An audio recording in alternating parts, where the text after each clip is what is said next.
hello. And I stopped myself because I was dancing, and then now we're all dancing. But Can't hello. stop, won't stop.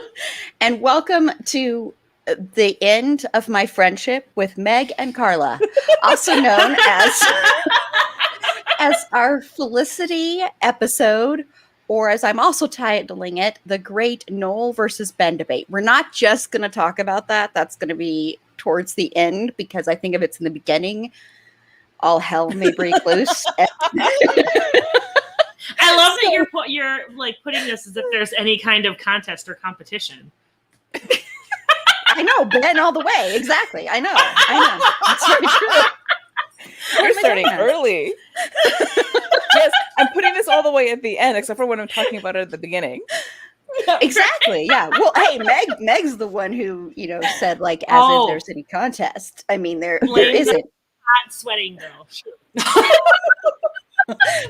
I'm the hot sweaty girl. Okay. I could take that in many different ways.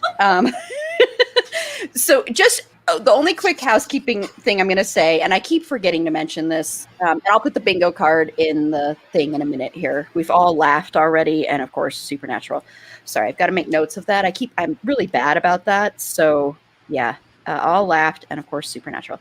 But the really quick note is that we have a Patreon now. So we are no longer accepting support through Anchor because we're no longer with Anchor. And you probably have heard, like commercials in recent episodes. But sorry, everybody. My brain is just on how am I going to win this battle. But anyway, we have a I'm sorry. We have a Patreon account now.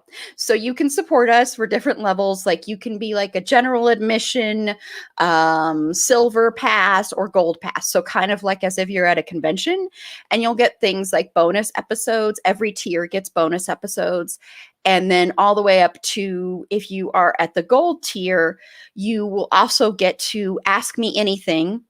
Once a month, we'll have an Ask Me Anything thing. So you'll get that as well. You also get sweatshirt and a pin after a certain number of months at that tier. And then at the middle tier, the silver one, you will get a sticker as well after a certain number of months of support, a podcast sticker. So I'm going to, in the comments right now, I am going to, well, I thought I was going to, but I will share that page here by the end of, but it's basically you go to patreon.com/it's a fandom thing pod, and that's where you can find it. You can also go to our link tree, and it is in there as well. So feel free to support us if you want to get some bonus episodes.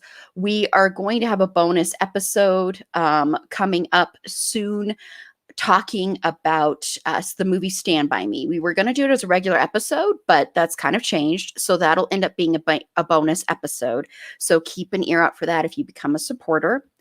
And here's our link tree. Oh, no, that's not the right one. Sorry. I will share it later. Sorry, everybody. I am waking up now. Hi, Bailey. Hi. So let me get the bingo card in the comment section here, and then I'm going to go around and have my panelists introduce themselves and tell me something that they're into right now. Introduce themselves like you don't know who they are, because you can see them on the screen right now. Meg and Carla, who, once again, this is the end of our friendship. This is the last episode. They will be on with me, and I might mute them during the whole thing. So be prepared for that too. They're already muted. They've muted themselves, but I'm already prepared. Like, I don't know why I bother signing up for more episodes. This is my last one. Yeah. This is our farewell. Our farewell. Yeah. It's farewell to Meg and Carla. Bed would be head. Yeah. Yeah. Okay, so we're going to go ahead and introduce everybody and tell me something you're into right now. So we're starting light where we still love each other. So Carla, what are you into right now? Depending on what Carla's into, I should stress that too. Well, I am very into Aaron having watched Eurovision. That is the thing that I'm into this week. I'm so excited that she has watched it, and I'm just like overjoyed by it. I've also started rewatching Superstore because I needed something. I mean, I just finished binging Felicity, and I can only do so much of that angsty teenish drama in my head, and then I needed something, just funny where people are not also all of them self-absorbed, not all of them, just some of them. Self-absorbed So people. yeah, yeah, yeah, just a few of those versus like a whole cast worth.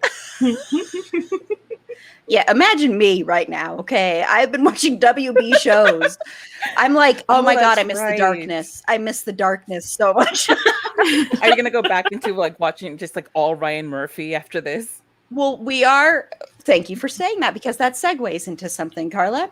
We are doing live tweets right now of we are started doing live tweets of the new season of American Horror Story. So every Thursday at 8 p.m. Mountain Standard Time, join me and also Jen from my streaming bubble has been joining us. Susie's been tweeting with us, and she has some amazing. She is so funny. So you have to go back to our Twitter and watch. I mean, not watch those. Look at those because they're hilarious. So I am back to that. And the reason I did that is our Ryan Murphy episodes are so popular. So guess what, everybody? Next year, we are doing Ryan Murphy 2.0. And yes, we are doing 911. We are. Yes, yes. Did you like all line up a like a group psychotherapist to guide you through this darkness? I should. I feel like that should be part of the prep.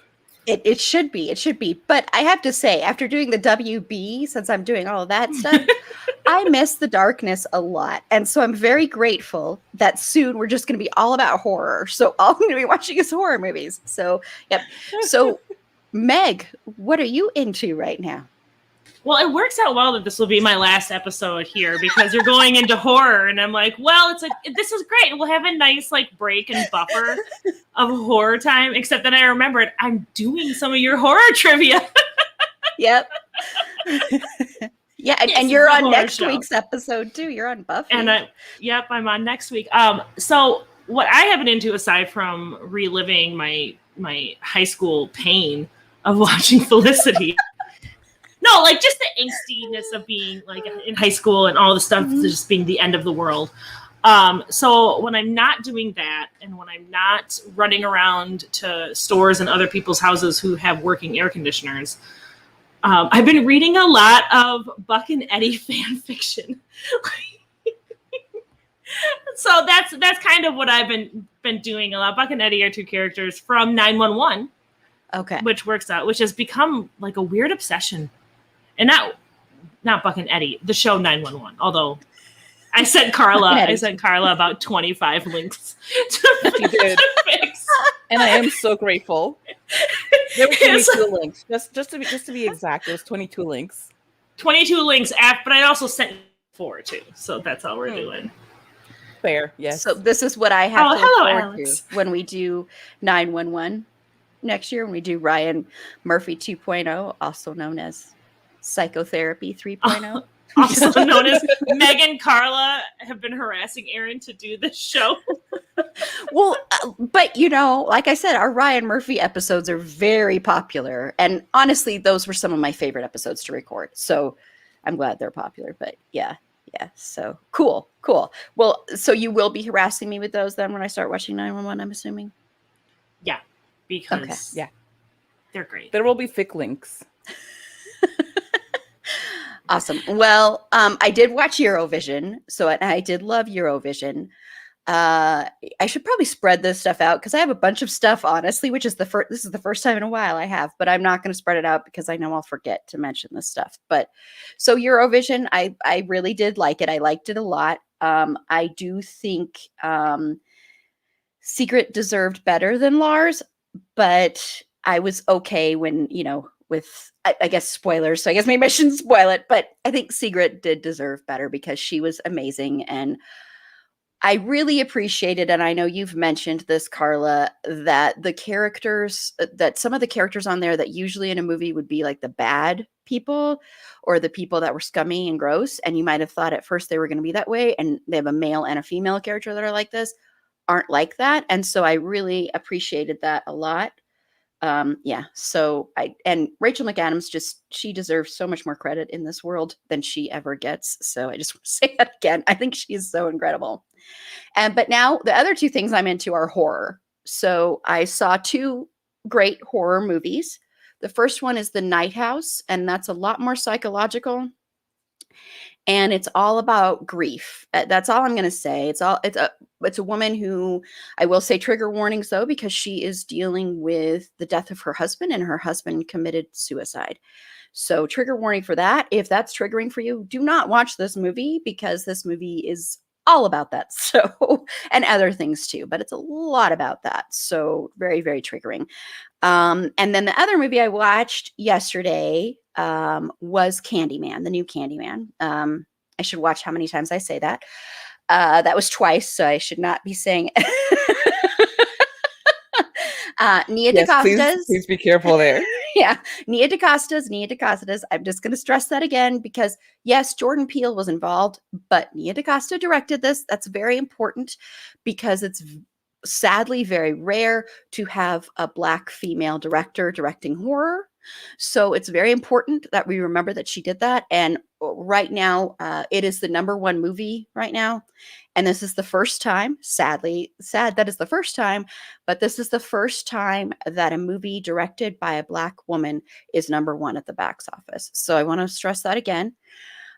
This movie, it's a lot to digest. We're going to be covering this movie in a few weeks. We're going to be covering this one and the original one, and Carla's going to be on that one. And this movie, maybe, if she gets to see the new one. Is that what it depends on? No, if Erin doesn't decide that I'm banned. Right, if I don't decide to from unofficial co-host to banned entirely from the show. Yeah, in one recording. Yes, one easy step. Yes. Yep. But this movie is, I mean, the ending credit sequence is, I don't have words for it. It's very intense. It's very painful. I do want to say that this movie could be triggering for people. I do think I do think it has some very important messaging. But look up certain things about it before you go in to see it. So, but it's really good. The performances are amazing. It is gory. It's very gory, and there are some scenes where I couldn't even look. So that'll tell you something. And it was from something that I don't want to spoil. So anyway, go check that one. Guaranteeing right here, I'm never gonna watch this movie. You should, but I will say, even if you're not going to go watch this movie, if you can find it somewhere, go. I don't know if it'll end up being available anywhere else, but go watch the end credit sequence, which is like a shadow puppet show, and it's very important. That's all I'm going to say. I think it's very, very important. I feel like if I ever was to start a TikTok, like start doing TikTok, it would just be videos of me reacting to horror movies. That would be awesome. Because but I mean, if you like to see me cry with a lot of crying, yeah, a lot of you just curl up into a ball crying. Like, no, please don't make me do this. I still think it'd be kind of cool. So we've mentioned horror. We've all laughed. I don't think we mentioned any Eurovision. Streaming. We mentioned Eurovision. No, that's not on there anymore. I think I took just a point. We did not talk about Supernatural in that we were talking about it beforehand. No, but it's the free space. Oh, that's right. So there's no need. It's the free space. So, okay. Well, let's get into Felicity and the great Noel versus Ben debate. And once again, the Noel versus Ben debate part will be taking place towards the end of the episode. Otherwise, this may be the shortest episode we've ever had, because I may just kick the two co-hosts out. So just so you know. Guess if anyone's wondering who's on what side of the debate. That's true. Well, I think everybody who follows us on social media kind of knows this already, but that's true. Spoilers. Sorry. There are a lot of SPN actors. You're right. I'm not sure where that's coming from, but there are. I don't know what that was in reference to, but you're right, Bailey. There are. Okay, so let's get started with Felicity. So I just want to know overall, Carla, your thoughts on Felicity the character, not the show, but Felicity the character. Okay, Felicity is a truly remarkable character, just completely groundbreaking, and that she has an unbelievable way of making any and every situation about herself. You know, seldom do we come across a character this deeply selfish and self-centered. I'm in constant awe at her lack of perspective. She's everything. I mean, somebody can be, they fell down the stairs and broke a leg, and somehow it's like, and I thought to myself, how does this speak to my world?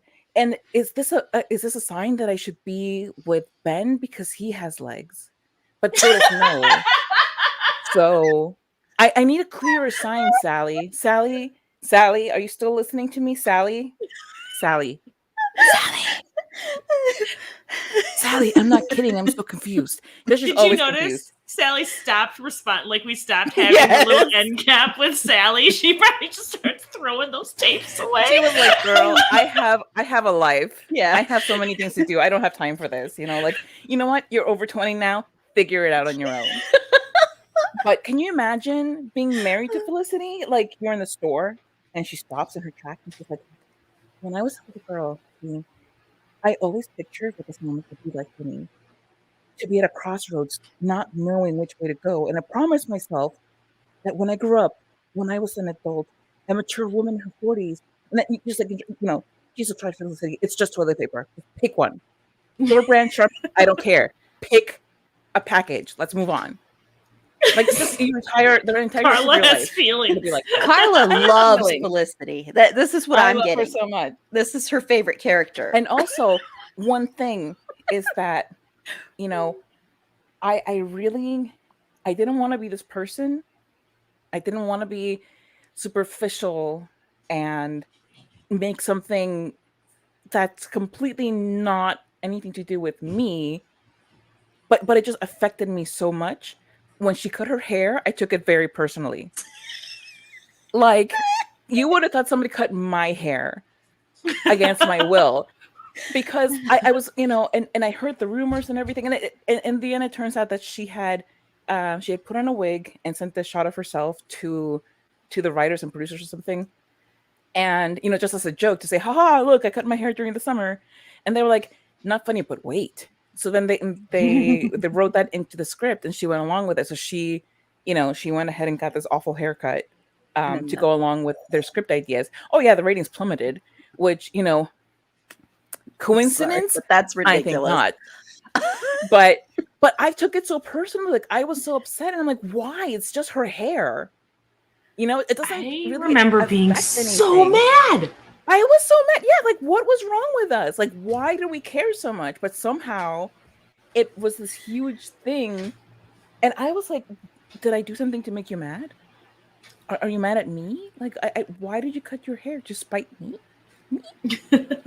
So, yeah. Because I guess back then I related to her too much and I made it about me. She is, we can see she makes really amazing choices and decisions throughout the show. This being one of those so much fantastic choices. There's only one good choice that she makes throughout this show. And we'll get to it later. Oh man. Go ahead, Meg. Go with more about your love for Felicity. I'm just kidding. I don't know if any of us love Felicity on the show. I will say that, even though, I think it's so interesting actually watching this show as a 14-year-old, which is how old I was when the show came out, because I'm a baby. Not really. And watching it as a 37-year-old woman and what the difference in 23 years can make in your perspective. I have to agree a lot with what Carla says. I think Kerry Russell does a really good job as Felicity. She does it wonderfully. I got more angry with her hairstyle choices in the last season, actually, this time around, than her haircut. Like, you have this beautiful curly hair and you straighten it and put this weird braid. Like, what was what was that? I liked it. I liked it. Big. What do we know? And then she also went with like the teeny tiny eyebrows. So it was like weird straightish hair and the teeny tiny eyebrows. And I was like, what are you doing to my life? It was 2001. None of us really knew better. Let's be honest. I guess. But okay, so her as a character, I find it very weird that we're supposed to be like rooting for her. To be perfectly honest, like she bases every single decision pretty much she makes around men. Like, why? Everything. Where she goes to college, what her major's going to be, what socks she's going to wear in the morning. It's just like her whole world revolves around a boy, whether it be Ben or Noel or random dude that she thinks is cute. Like, it's so weird to me. But I think looking at it from when I was watching it when I was like a teenager, that was so relatable to me when I was watching it, because at that point in my life, every decision I was making was about boys too. Like, let's be honest. But I was 14 and she is 18. But and then she's also 19 and 20 and 21. 19, 20, 21. Probably also 45. Bending the laws of physics, destroying the space-time continuum over a boy. Yeah. I wish I had more cogent thoughts about her, but Carla said so much of what I was already thinking, which is not surprising because wavelengths. Yeah, no, it's very true, and this is a thing that Jackie and I talked about. You know, when you're hearing the podcast episode of this, you would have already heard this episode, but we recorded our Dawson's Creek episode yesterday, and that was a lot less painful than this one would probably end up being, because Jackie and I completely agree about everything on that show. But we talked about that a little bit, how the girls on that show too, their whole world was about guys, and they didn't even have healthy female friendships on that show, really. And I think that's yes, there are female friendships in Felicity, but I would guarantee if you were to watch this and look at it under the Bechdel test, that this would fail profoundly, because I think every conversation any of these women have ends up being about a man. You know, all the conversations when they're together, no matter. I love you, Bailey. Sorry, interrupting at Team Pacey for, yes, I love you, Bailey. I love you so much. Thank you. Yes, Team Pacey for life. Pacey is the best. So no matter what else happens tonight, no matter what else opinion you have, at least you have that right opinion, Bailey. So I see. So you're definitely keeping Bailey. That's the takeaway from this. Yeah. Is that Meg and Carla, big maybe. Bailey, for sure. I do love in our previous group chat, Erin was like, well, you liked Dawson. And I was like, I was a child when I watched this show and had a crush on my best friend. Who else was I going to root for? But you mentioned it on an episode, so I had to give you a hard time about it. That's because my sister said I couldn't. Receipts. My sister signed that audio from like 3 seconds from one episode a year ago. It was more than a year ago. Yeah, it was forever ago. And it was an offhand comment where I was just like, yeah, when I watched Dawson's Creek when I was a kid, I wanted Joey and Dawson together. And it was because I had a crush on my best friend at the time. And it was like, well, if it happens on the show, it did not happen, but that's okay. Let's talk about my trauma. No. Now back to Felicity. Actually, Meg mentioned it not too long ago on our Fandom Confessions episode. That's right. I remember that because both Tiff and I were like dumbfounded by this. We were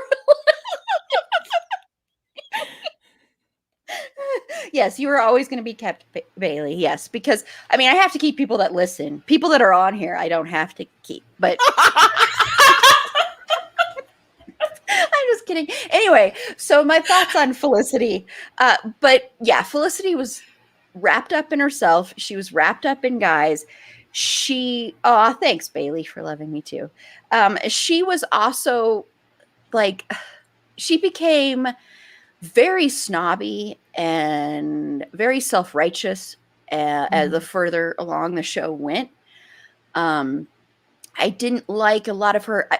Here's the thing I'm going to say up front is the reason I don't like Noel is not because of the Felicity thing. Well, it is, but that's when I don't like Noel. When Noel has nothing to do with Felicity, I like him. When Noel's world is not wrapped up in Felicity, I think he's a good guy. When his world is wrapped up in Felicity, I don't like him because he becomes so wrapped up in her that it's like obsessive, just like she's is with things. But, you know, there's season 3 when Noel runs off with Natalie and then comes back and they do that whole intervention thing.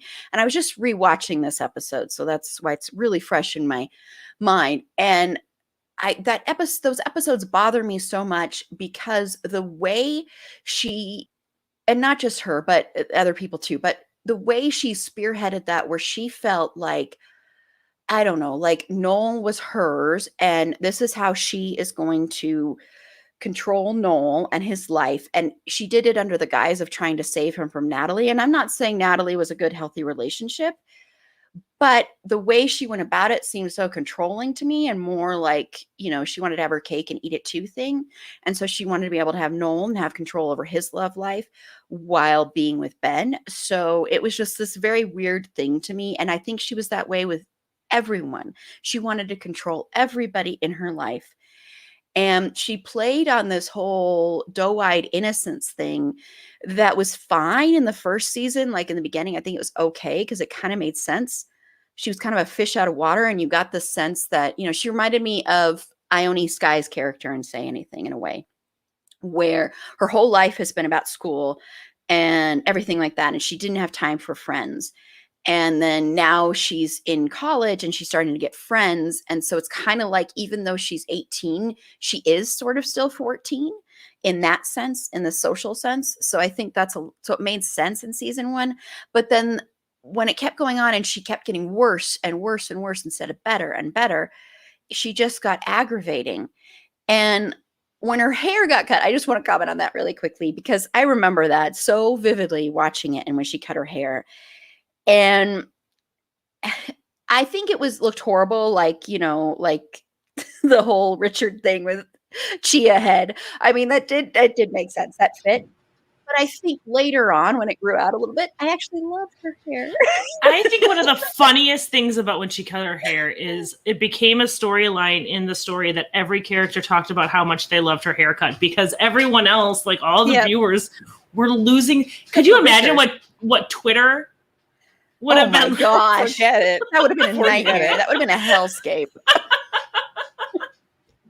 Yeah, she's so selfish. Like and the more I think about it, the more it's just like, oh my God, everything is about Felicity. Her friends come to her with like actual, real, terrifying problems, and she's like, how can I make this about me? When when Julie comes to her after the stuff that happened with Nate, she's like, well, this is really tough for me to deal with. Or was it Nate? Was that his name?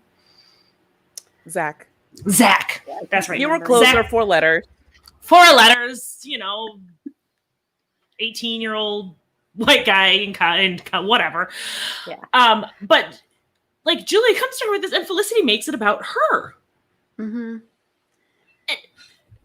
Yeah. Well, and like Bailey said, the fact, this is going towards the series finale, the fact she knew that Noel was going to get married, and she still went back in time to get him. Mm-hmm. So she have him. She just knew she could get him, and she didn't really want him. I will say that I don't think that was about getting him. I think that was about hurting Ben and getting back at Ben. And I want to say, I know this is kind of a preview of what's to come. She pissed me off in season 4 because she cheated on Ben. And then when Ben slept with the woman who was the sponsor for his dad, Lauren, thank you. And then she got so pissed at Ben for that. I'm sorry, but that was totally not cool, because they weren't together, and she cheated on him, and and she reacted as if he had cheated on her, and that's the way she was with everybody. Like you said, everything was about her. But so everything that was done to her. Throughout Lauren's entire pregnancy, everything was about Felicity and the way that this made Felicity feel. It's like the woman's pregnant. You know, it's like she can't help. She needs to go to medical appointments. Ben is choosing to go because that's his child. You know, like it's a child. God, when she's just like, I can't believe she's being so selfish. I'm like, Well, look in the mirror, sweetie. But seriously, like, we're not talking about a Tamagotchi here. This is a child who is going to be a part of Ben's life. You Mhm. know, you have to be the one syncing up your wants with whatever he decides to do that is right for the life of his child that he's decided to be in that child's life. Like, this is something bigger than you. This is something outside of you. And if you can't roll with it, then you're a terrible partner. Yeah. Mhm. I think the fact that it was outside of her and bigger than her is why she couldn't handle it, because it wasn't about Felicity. And again, she makes that pregnancy about her. She couldn't believe that Ben would even consider moving to Arizona to be with his child instead of hanging out in New York City doing what? Like, it's summer. Like, y'all are adults now. I know. Like, college is over. You don't like just get to go. Mhm. She drove me crazy. Yeah, no, it was, and her whole thing of like, I followed you forever. You're going to follow me. I'm like, he has a child. It's a totally different thing. It's a very different situation. And honestly, she should have been like, if he would have been like, I'm going to abandon my child and follow you, she should have been like, that's really crappy, Ben. You shouldn't abandon your child and follow me. Because listen, if the child weren't in the picture, absolutely, yes. She's followed Ben around all of this time.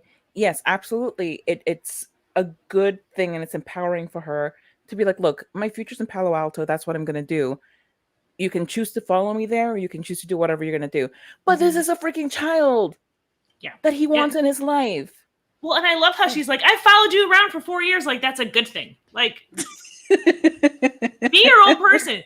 I can't believe this show didn't end with the pilot with Ben getting a restraining order when she shows up and she's just like, I followed you across the country because of something you wrote. I read your essay for admittance. Like, oh my gosh, she's so creepy.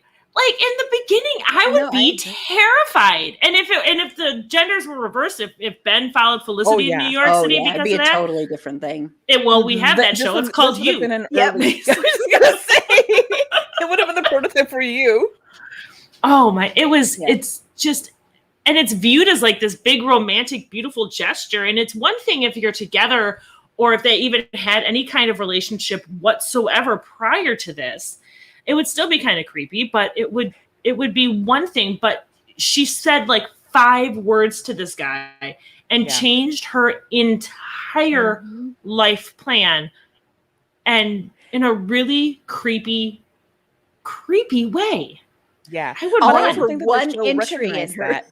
Yes, but I think that the show recognized that because in season 2, they went through this whole thing about making it, well, maybe it wasn't actually about Ben. Maybe it was because I needed to get away from a family who was constantly fighting. Like, no, Felicity show writers, you can't fool me. You spent the whole season making this about Felicity and her obsessed, like, awful focus on Ben, and now you're going to tell me that oh no, she was just like psychologically reaching for something bigger for her life. No, like Oh, my favorite is then she had the audacity to get mad at Ben for not liking her back. Exactly. See? She's like, you made me fall in love with you, and and you're wearing this. You led me on, and Ben is like, what are you talking about? He's like, I literally just went to college. Here. He didn't say, he didn't say like, oh my gosh, I'm in love with you. Come move across the country with me and I will be with you. It wasn't even close to that. He couldn't even remember her name when they were at the bookstore, and he's like, oh, hey, girl, I'm currently kissing. This is some other girl that I think I went to high school with. Hey, girl, I went to high school with maybe. What is your name? That's a big sign that he was not leading you on. Well, and he wrote this very nice little entry, but also very generic entry. Like, if it wasn't graduation, I would be shocked that he didn't write like, "Have a great summer, see you next year." Like, it was nothing that was worth moving across the country for. It was just, oh my god, this woman is a guy being nice. That's to the weird, quiet girl. And then, yes, who like accosts him at graduation with "Sign my yearbook." Sign my year. Like he just gets into a fight Sign with my his otherwise mom. pristine yearbook Yeah, that nobody else has signed. He's in a fight with his mom, and he's walking away, and then this girl that he's never spoken to. Oh my god, I would never sign a yearbook again. I would never nothing. I would be so horrified if I were in Ben's shoes. Like, Mm-hmm. oh Yeah, my god. yeah. And Bailey said, I had a guy profess his love for me in my yearbook, but I didn't move across the country. It's a stalker move, honey. And it is. because It's Bailey completely has common stalkerish. sense. Mm-hmm. Mm-hmm. Yeah, I mean, it's just, yeah, and it was romanticized. Yeah, yeah. And I mean, we've already kind of talked about how, I mean, we're going to just talk about the other characters then now, because we've already kind of talked about it holding up or not. I actually still really love this show. I know Meg and Carla, I think, feel a little bit differently than me about that, but Well, I think it's actually a really good show overall. I think a lot of the acting is really good. I think there are definitely issues, of course, but overall, I really enjoy this show. I've watched it a lot. I mean, a lot Mhm. since then, and when I'm an adult too. So it's not like, well, when this was on, I was older than Meg, but still, I mean, but I think if I hadn't binged it like this, I would have enjoyed it more. Because definitely, like season one, not so yeah, much, but season two, I really, really got into it because it it really, made me nostalgic for my time in college. Because I went to college, I was graduating when the show was coming out, roughly, and it really made me feel like, um, it just really made me feel nostalgic for that time, and when a lot of what you're going through has to do with your friends and those relationships,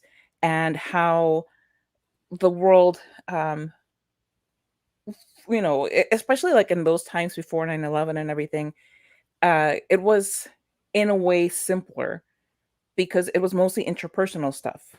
Mhm. And mhm, there was also the fact that it was before social media and before the proliferation of cell phones, let alone smartphones. And you could, if you wanted to just be done with everything for the day, you didn't have to like, set up an away message, or you didn't have to like put on Twitter, like, I'm done with this life. I'm gonna go away for like a weekend or whatever. No, you just went somewhere and people left messages for you during the weekend, and then you got back and there were messages, and that was it.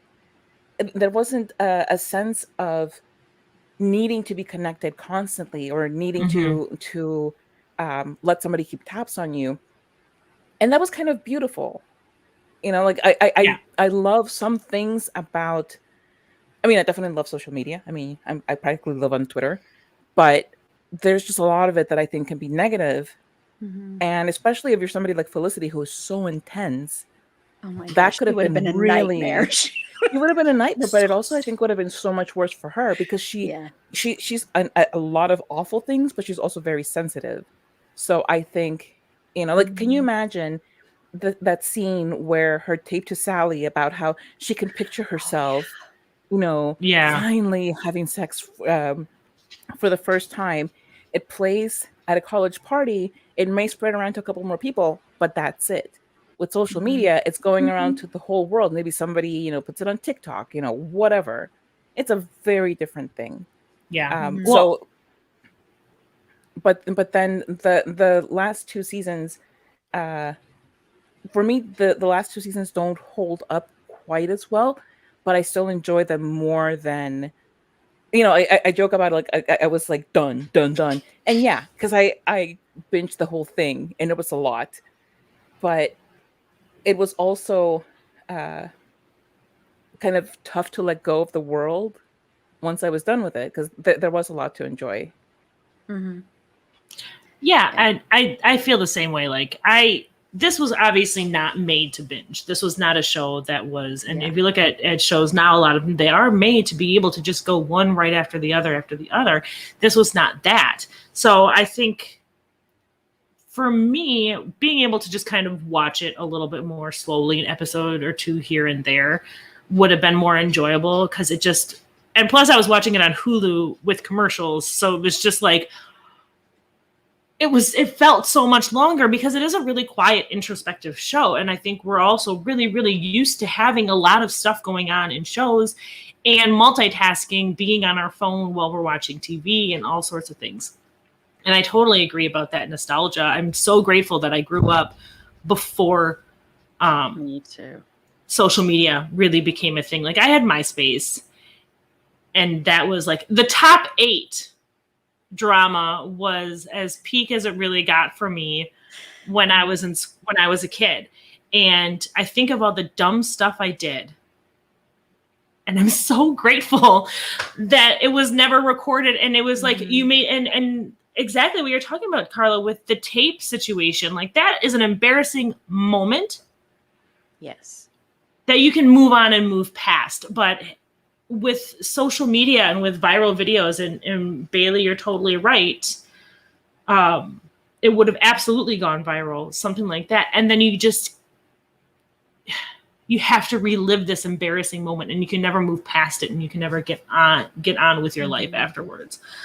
And it did make me feel really nostalgic. And I will tell you, in the pilot, when we saw the Twin Towers, I was like, for a second, because it was just like, it was so crazy. And then the ease in the airport.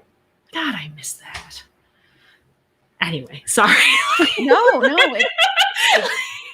it's very true. To me, it is a time capsule, and I've been watching all of these shows that are like complete time capsules now with Gilmore Girls and Dawson's Creek and all of that. It is like, like you watch on Gilmore Girls, where it's like the phones that they have, you watch as the phones evolve.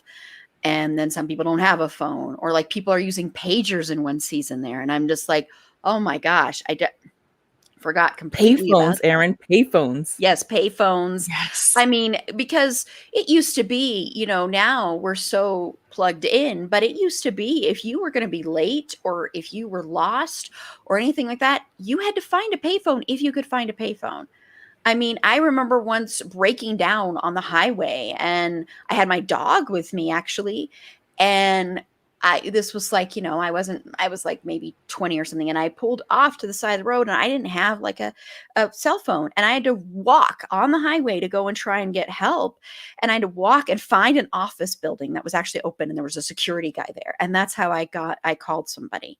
So it was a totally different time. So it is interesting to watch that. And I think sometimes that's why some people say these shows don't hold up, is because of the fact that there's so much in there that's not relatable as far as like the time period. But I still think there is stuff that's relatable to it. I mean, I think there are definitely, cringeworthy stuff in all of these shows. WB shows are whiter than white. I mean, they're very white shows. I mean, very white. We talked about that a little bit on the Dawson's Creek one. And that was the way all those shows pretty much were. And if they have some representation, like, of course, they have Javier in this one, and they had Jack in Dawson's Creek for LGBTQIA+. But they were very safe characters, very safe for a straight audience. Even though I love those characters, they were safe for a straight audience. So I think that's also another thing that when you watch it now doesn't hold up as well. So if you were like a new person who's just discovering this now, and I wonder, because Bailey just recently started watching this, so I don't know if that at all like affected the way you viewed it, of being like, oh my gosh, why isn't this show more with the times, or why don't they have better representation, or why don't they have any of this? I don't know if that at all happens. Well, So I mean, like, if in you the really comments, think about Bailey, it, though, this is an era in which they were just discovering Black people. Like, what? That's really what it felt like. It's like, you have the first 4 or 5, no, like maybe 3-4 episodes of Felicity before Elena comes on.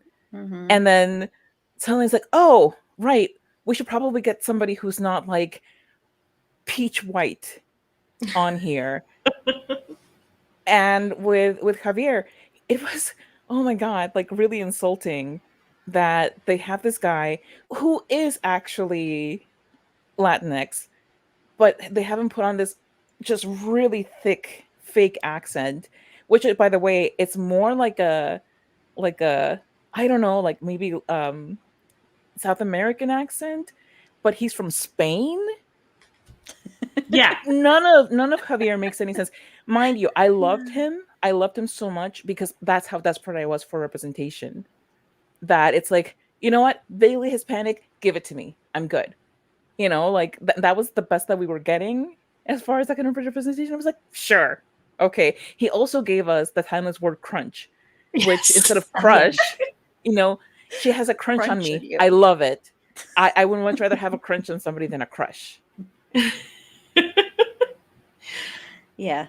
Yeah. No, it's true. It's true. Yeah, I mean, we talked about it with Friends too, which because of the fact that this is set in New York is the reason I'm bringing that up, because it's set in New York and you Yeah. have like lily The white whitest city everything. in the world. What do you mean? If you watch TV, especially in the 90s, you would think that New York City was just full of white people. Look at Friends. I mean, I haven't even watched that show, and I can I know that that's a thing. Mhm.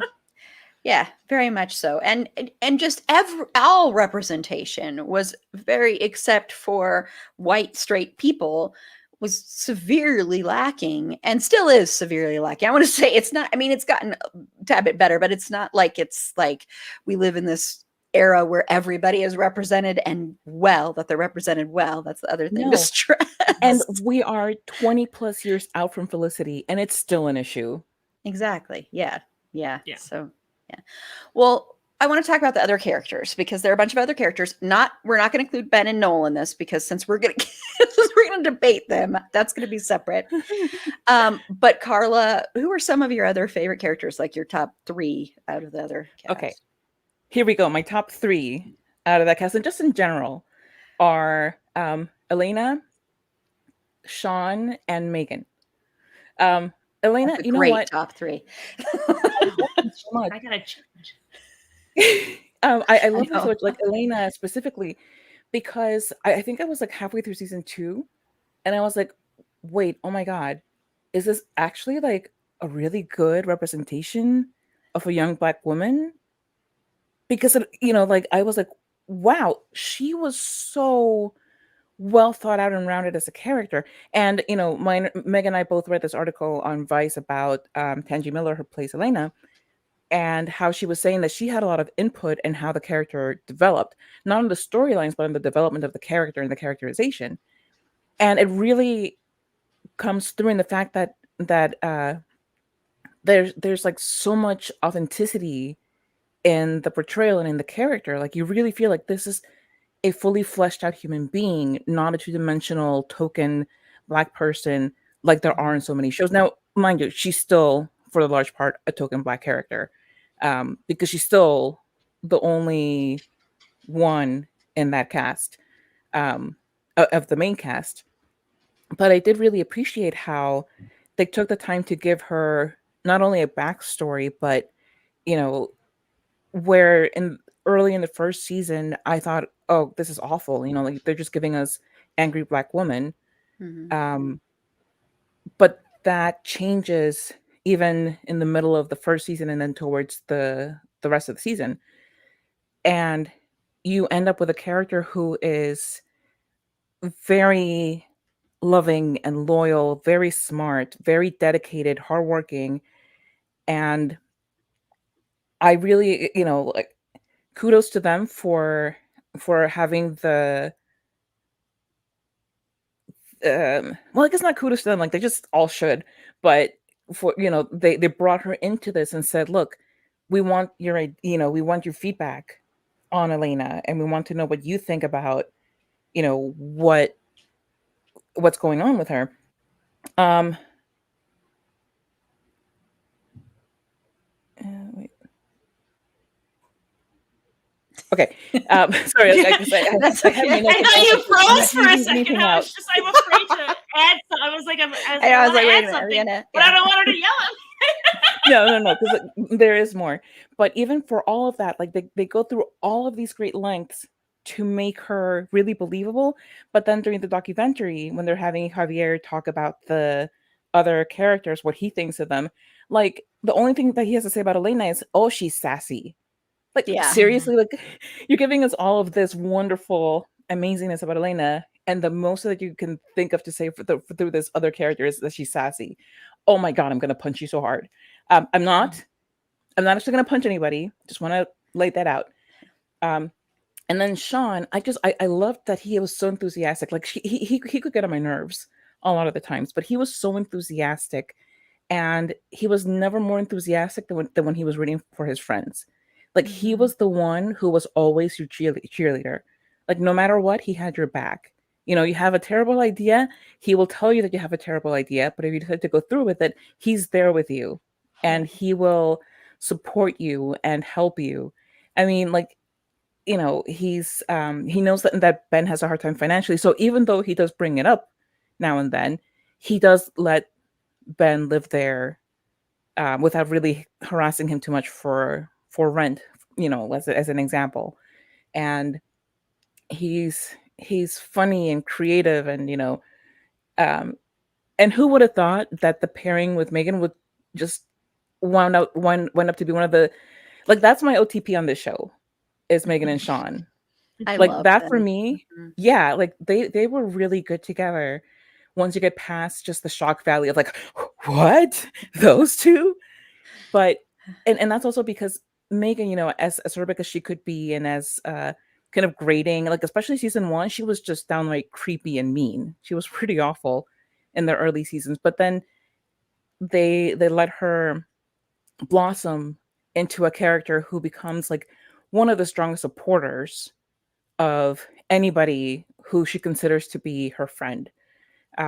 She will do anything up to and including, setting up a spell so that the evil boy can trip. you know? Um, but she really developed like a lot of depth and a lot of heart. And her and Sean together was just so beautiful. And I really enjoy that pairing. Like, they really brought out the best and worst of each other. But then as the show went on, it it became one of the most, what's it called? One of the best relationships, like one of the healthiest relationships on the Mhm. show, because they were willing to put in the work. I mean, like, they were not even married, and they're like, let's do couples counseling. Yeah. And it took them a while to get there, but they both went in there saying, like, I want to work on this. I want to make things good between us. Um, and that's a kind of depth of feeling and of character that, where do you really see that in almost any show, let alone in this show where Megan is still Felicity's age, and she's she's being like an adult about her relationship, and everybody else is just kind of like, yeah, like falling into tears Mhm. because you know somebody's boyfriend looked at somebody for 3 seconds too long. Yeah. So Meg, what are your top three? Were those were I those your mean, top three? those were my top three. I thought one of the other interesting things about that article was how really, like, this was the first set, or the first show that Tangi Miller was on, where they had makeup for her face, for her to, Yes. like, she's like, and she talks about, she goes, every other thing they would put like body makeup on her face, and she would have terrible breakouts, and they had a black woman was her hairdresser. And I thought that was interesting because it's still something that black women are really kind of having to deal with. Like, we hear, I can't remember which actress it was it Viola Davis or something, where they would have to do their own hair because the studio or the show wouldn't have someone who knew how to do black people's hair. And I just thought that was something that was really interesting. So Carla said my three favorite characters, so I'll just I know, of course. I did find it also, I loved it when Elena punched Richard, because I really wanted to Me punch too. Richard for that really gross racism Yes. Yeah. I that was he glad that it displayed. didn't go unaddressed because it was awful. It was Yes. absolutely awful. I didn't particularly, and this is just me because I would have been done with him because that's just how I Mhm. am. But she was a lot more flexible about that with him, and like they resumed their friendship later on. Yeah. But I was like, nope, dead to me. Yeah. Well, and that's the thing is like up until that episode, not that he was like a favorite character. I really love Rob Benedict. And to see like tiny baby Rob Benedict it was fun. I thought Richard was just kind of a fun, doofy character to have around, where sometimes you'd really like him and sometimes he was just really, really awful. He's super puritanical. He's really hypocritical. Like, they're all pretty hypocritical in a lot of ways, but he'd always kind of add something fun. And he was good for pointing out the ridiculousness of things, because things that we didn't feel were ridiculous when like Ben or Noel or one of the main cast did it, when Richard did it, you could see the absurdity of it. After that whole thing where he told Elena she wasn't really black and she didn't have black friends, and he brought her to this party because she's black because he wanted to impress another girl, I found it very difficult to even want to watch anything with him in it. He was dead to me. So Elena is much more forgiving than I think anybody would be. And I thought it was really interesting that it was addressed. I love Javier. We talked about him a little bit. I think you're absolutely right. He is considered a very safe LGBTQ character. And if you look at shows from this time period, that's the gay representation you had, was a very flamboyant, out there character. Like Will and Grace is a good example. Except Will actually was better representation, but you had to have, what the hell is his name? Jack. You had to have Jack there, so we knew that Will was gay. Otherwise, we would forget. Well, Will was also very safe though, because he never, very rarely saw him with anybody. Very rarely. Yeah. I will maintain Queer as Folk was a reaction to a lot of this that was going on. I'm just going to say that. So. Yeah. And that doesn't surprise me. But so, yeah, I mean, Carla really hit the nail on the head. I love Megan and Sean's marriage and relationship. And and that's another one where you see like this foil of Megan and Sean. Sean is 8 years older than everybody else, but you see Megan and she's really growing up, and she really comes into her own.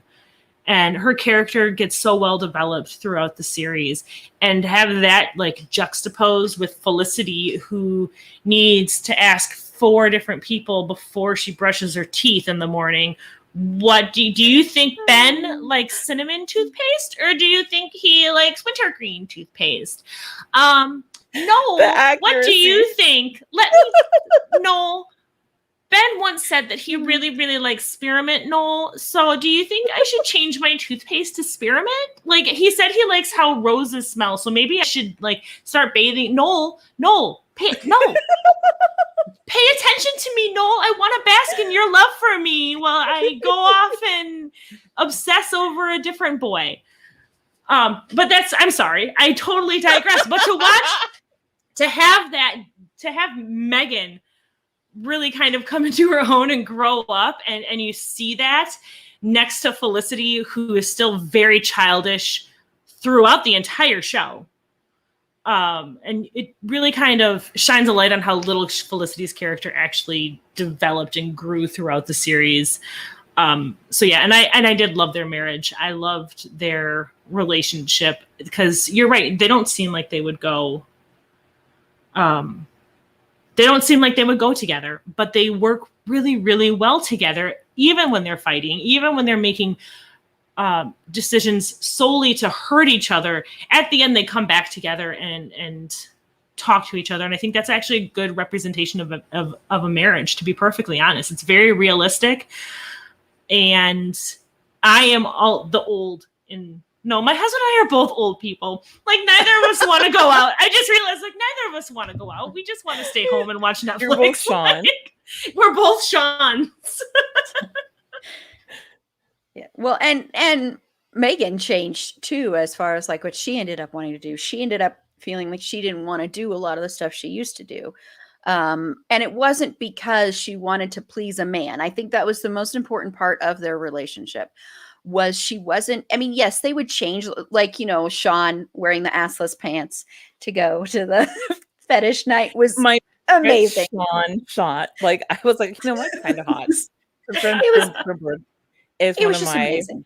Yeah, he's one It of was my just faves. Yeah, yeah, and it was just amazing for him to do that because that was such an uncomfortable thing for him to do personally, but it wasn't about sacrificing who he was. It was about just showing that he did care about the things that oh, Bailey, you must not have seen that part yet, but it was about the showing that he cares about her and he cares about Mhm. showing how much he loves her. So it wasn't about I'm going to change myself. It was more about I'm going to show different sides, and she did the same thing. And in the same episode, she was like going to temple because she wanted to show him that she cared. And I think Megan is by far, of all the characters on this show, she's the one that grows the most, changes the most. I didn't really have an issue with Megan in the beginning, and maybe it's because I've known Megans in my life. And I think a lot of what Megan was in the beginning was, I think she was supposed to be like this shock factor for Felicity, and she was the foe for Felicity. And I will Mhm. say, I do, even though I have major issues with Felicity herself, I do think their friendship is a really interesting thing to watch evolve, because Megan becomes extremely protective of Felicity Mhm. in a healthy way, but she becomes very protective of her, becomes like her big sister, really, is the way I looked at it. And I thought that was cool to watch because when it starts out, she's like, "Oh, just the sweater she wears." Lizzy's just always in her sweaters, and I love that. That was so amazing. The way she would describe Felicity was so awesome. It was just so great, and she had some of the best lines, and she was so secure in who she was, and who she was in the world, that even though she changes, she still was always secure in who she was. And she was like way beyond in years from everybody else on this show. I think she was more mature, more grounded than anybody else on this show. So yeah, I agree with that one. I do love Sean. I think Sean would be very hard to be in a relationship with. So hats off to Megan, because he tries, but he tries too hard sometimes. I mean, way too hard. Like when he goes into business with Noel and almost blows everything. It's just, I mean, he'd just be really, really hard because he's trying so hard to be a success and he doesn't really know how to, and all of that. And I agree with Elena, and I loved Javier too. I see the issues with Javier as well. Um, but I just still loved him. I just thought he was so sweet and gentle. I wish he would have had a little bit more meat to him, I guess is the best way to put it. But he was supposed to be safe, and the gay character you can be okay with. But in the crunch, yes, has a crunch on you. I do love that. I absolutely loved that. He had some great lines and some great moments throughout the show. So I really, really liked him a lot. And the one thing with Elena, and this is kind of jumping ahead, that I hated that this show did was when they killed her in which was just absolutely pointless. And we'll get to that weird finale and then other finale, because there is a reason that all happened that wasn't supposed to happen. So we'll get to that. That actually, the finale that should have been the finale was supposed to be the finale. And then, we'll get to that a little bit later. But yeah, that, it was great until that kind of happened. It was like, okay. And I liked Tracy. Sometimes Tracy would get on my nerves, but I wanted to point out Tracy just because I do think their relationship was kind of nice too. I kind of liked their relationship together, their back and forth was really interesting and fun to watch. And I just because of the way they played off of each other, but the scene when, because Tracy's big thing was he didn't want to have sex until he got married. And Elena was always wanting to have sex with him. And that scene where he's like, okay, let's have sex. And then Megan's put into her head that he's going to go crazy if they have sex. And she's like, are you thinking of anybody else? So, no. Are you thinking about God or anything? Then when she says, I don't want you to go to a mental institution, he's like, gee, thanks. But just the way that played that scene was so funny because he has no clue what's going on with her. So I But like Donald Faison was amazing. Look, I loved him in this role because Mhm. he made a character who could have just been really bland. He made him fun and he made him relatable, and he made Mhm. him just immensely likable. And that's just Donald Faison in general. Yeah. Like, I mean, you Well, I watch think so. Scrubs, I would say it's so And great that he went to medical school and became a doctor and made a different bestie. That's amazing. Yeah, no, he was great, and their chemistry was really good, and that always makes it. And I think that was the same thing with Sean and Megan, is their chemistry was so good that that's why it worked, because you would never on the surface put those two characters together, but because their chemistry worked so well, then it was like, oh, this is a great, yeah, yeah. And Bailey had said before we started that she was team Megan, so, and I knew this would be the thing that none of us would disagree on. I'm the We Meg. all love Meg, because we all love Meg. Yeah, until in a little bit, I'm not going to love Meg soon, but just okay. But before we get into that debate, because it's coming soon, it's coming. I'm preparing myself. I want to know your three of your favorite episodes, Carla. okay, I don't know any titles because why would I write those down? But I love the first Thanksgiving episode. That one I think was really really sweet. And even though you have like the whole Hannah thing going on there, and you have, Elena is not really having a great time with her dad, and all of them are having, I mean, there's a reason why everybody ends up in New York away from their families having Thanksgiving together. But I think like they made it really work in a way that wasn't cheesy and that felt like genuine, and you felt like you were having, dinner with like all of these great friends that you just made. um Mhm. it just really felt so warm and cozy. Like a lot of this show, the fact that it's so quiet, the fact that it has like the cinematography is very, autumn in New York, that kind of feel. No matter what season they're That's in, it perfect always feels like description. autumn in New York. Yeah. It feels like, like a cup of tea and a fuzzy sweater. And I don't think any episode reflects that more than that first Thanksgiving. Um, I liked the episode where they have the sit in for the morning after pill. For I really loved that. Like that was like, and I was sitting there laughing because like, wow, Felicity's actually taking on a cause that she doesn't really have anything to do with. And then of course it comes back to her and how it is about her naturally. But there was so much.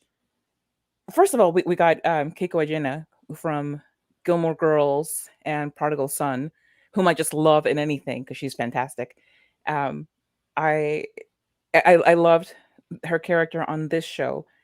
Um, we also ended up seeing a lot of Greg though, which ew, can't Oh, stand hate Greg. Greg.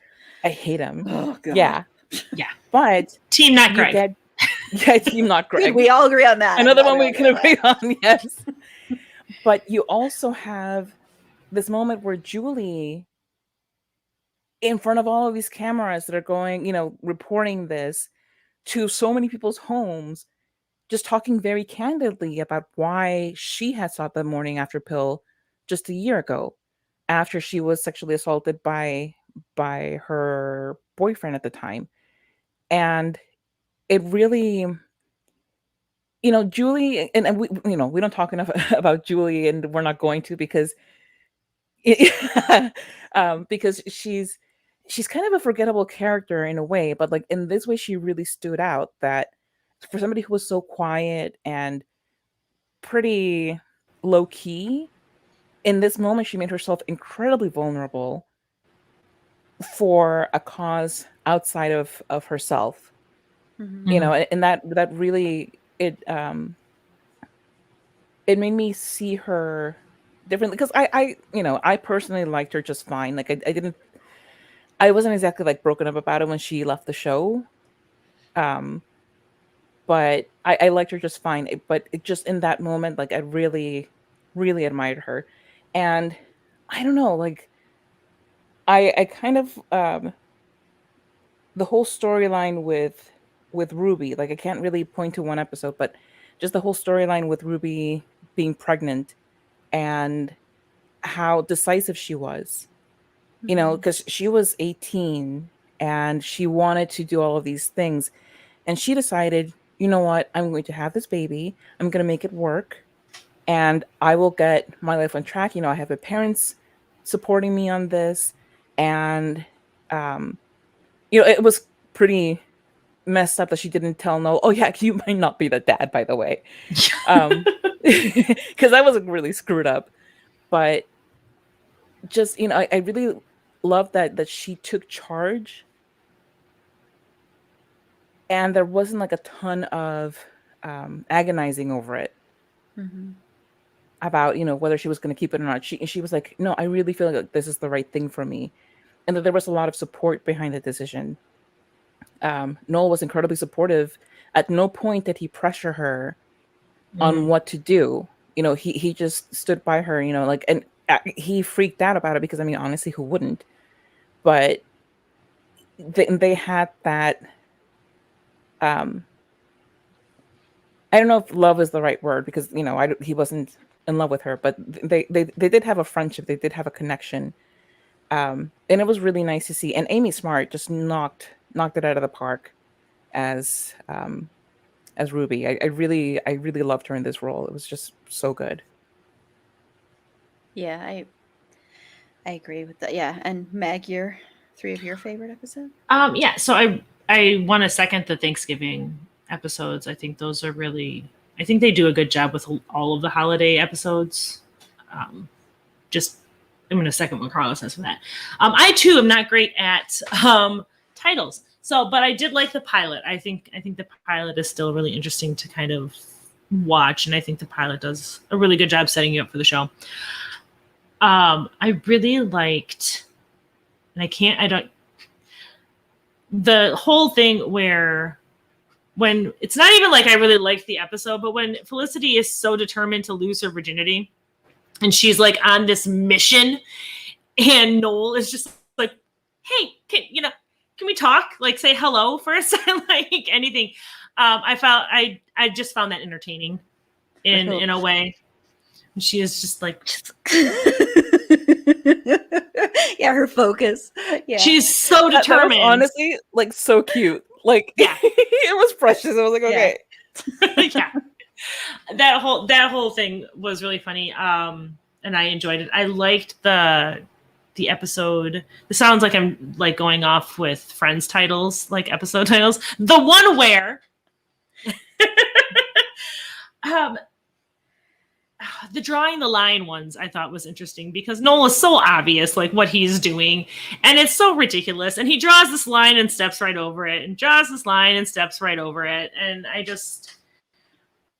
like that one too. And I had another one but I completely blanked when Carla was talking about hers because like god damn it, of course Carla's going to say some of the same ones as me and I started having to look for ones to replace. But I will second the Julie storyline or the Ruby storyline was really interesting. Julie will always be the pink Power Ranger to me. Like that's it. Like let me date myself. Go Power Rangers. But yeah, I will say the finale wasn't like a favorite, but I did like the little flashbacks and kind of seeing when she's telling the story to Zachariah, who had those. Kurt Fuller will always be Zachariah to me. And now I've just decided. Be witty to me from Psych. Well, here's the thing. I have decided that anything that Kurt Fuller is in is all the same universe. Because it's a weird universe. It's all in the supernatural universe. Because if you think about it, Zachariah could be any one of these people that Kurt Fuller plays and just mess. Like Carla and I went to a whole conversation, I think, about how Woody is Zachariah tormenting Timothy Amundsen as Cain. It's like, but. Yeah, and I'm so sorry. I totally like blanked, and I'm sure I'll think of it when you start talking about your episodes, and I'll be like, I doubt it because my episodes aren't going to be probably ones. Oh, the fire one I thought was I don't know. I really liked that episode. Yeah. I thought, I mean, it really shines a light on failing building codes in New York City. Yes, thank you. What true. The hell? You go and pull a fire alarm and nothing happens? Nothing happens. Yeah. Interestingly, in the alternate universe, the fire alarm does work. And Noel dies. Yes. Yeah. Still, But we'll like, get to why? that. But why? I mean, why would that happen if he didn't go? Like, he was so tied up with Felicity, he didn't go look for anybody else. And when she wasn't there, he went looking for other people. Yeah. Oh, we'll get to that one for sure. Yeah. So I had a feeling mine weren't going to be listed because I'm a Felicity and Ben shipper. So my episodes are a lot about them. So I as much as I have problems with Felicity, I love Ben so much and I love them together so much that yeah. So the Aretha theory, which is in season 2, when that's one of the first times when you see also Megan and Felicity kind of do something together, and sort of that starts their friendship, that kicks off their friendship, that episode.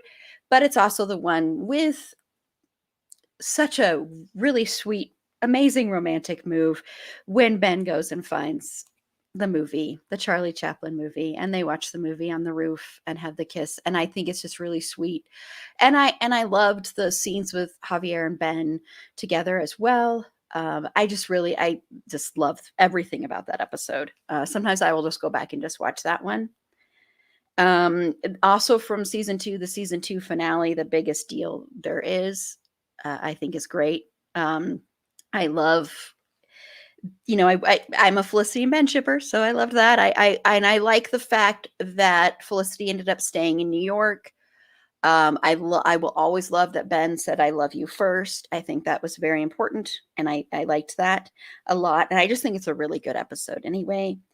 And then I think from season 4, A Perfect Match, which is, when Ben's dad is looking for a perfect match for his, to replace his, whatchamacallit? Was it his? I can't remember now. His liver. They use liver, duh, because of drinking. But when he's looking for that, and then Ben decides that he wants Felicity back and he wants to forgive her, that whole thing. So like I said, these are all very much speaking to my shipper heart. That's why I love them. Plus, I think they're really good Ben episodes as well. And then, hey, Jesse, just quickly going to say hi to Jesse. No worries that you're late. So yes, we're happy to have Meg back on. It's a fandom thing. Sorry, I was like, are you though? Are you? Well, for now I am. Pretty soon that'll change, but for now I'm happy about it. Yeah, I'm happy about it right this second, but that might change. And then I also just quickly, even though I have issues with kind of what they did with the last season when they went back in time, I do like the Felicity interrupted episode. And the only reason I want to call out this episode is as someone who personally, I've spoken a lot, has struggled with mental health, and I've been in psychiatric facilities myself. I really liked the way they sort of handled that because I think a lot of it was very realistic. I think it was kind of respectful in a way. I think some of it was a little bit outlandish, like Ben would have never been able to get out of there like that. That would have never happened. But I kind of liked it. And I really loved Ben in that episode because I loved how he ended up being the one that believed her and believed in her and wanted to help her and support her. And so I just wanted to call that out for that reason. Okay, so the time has come.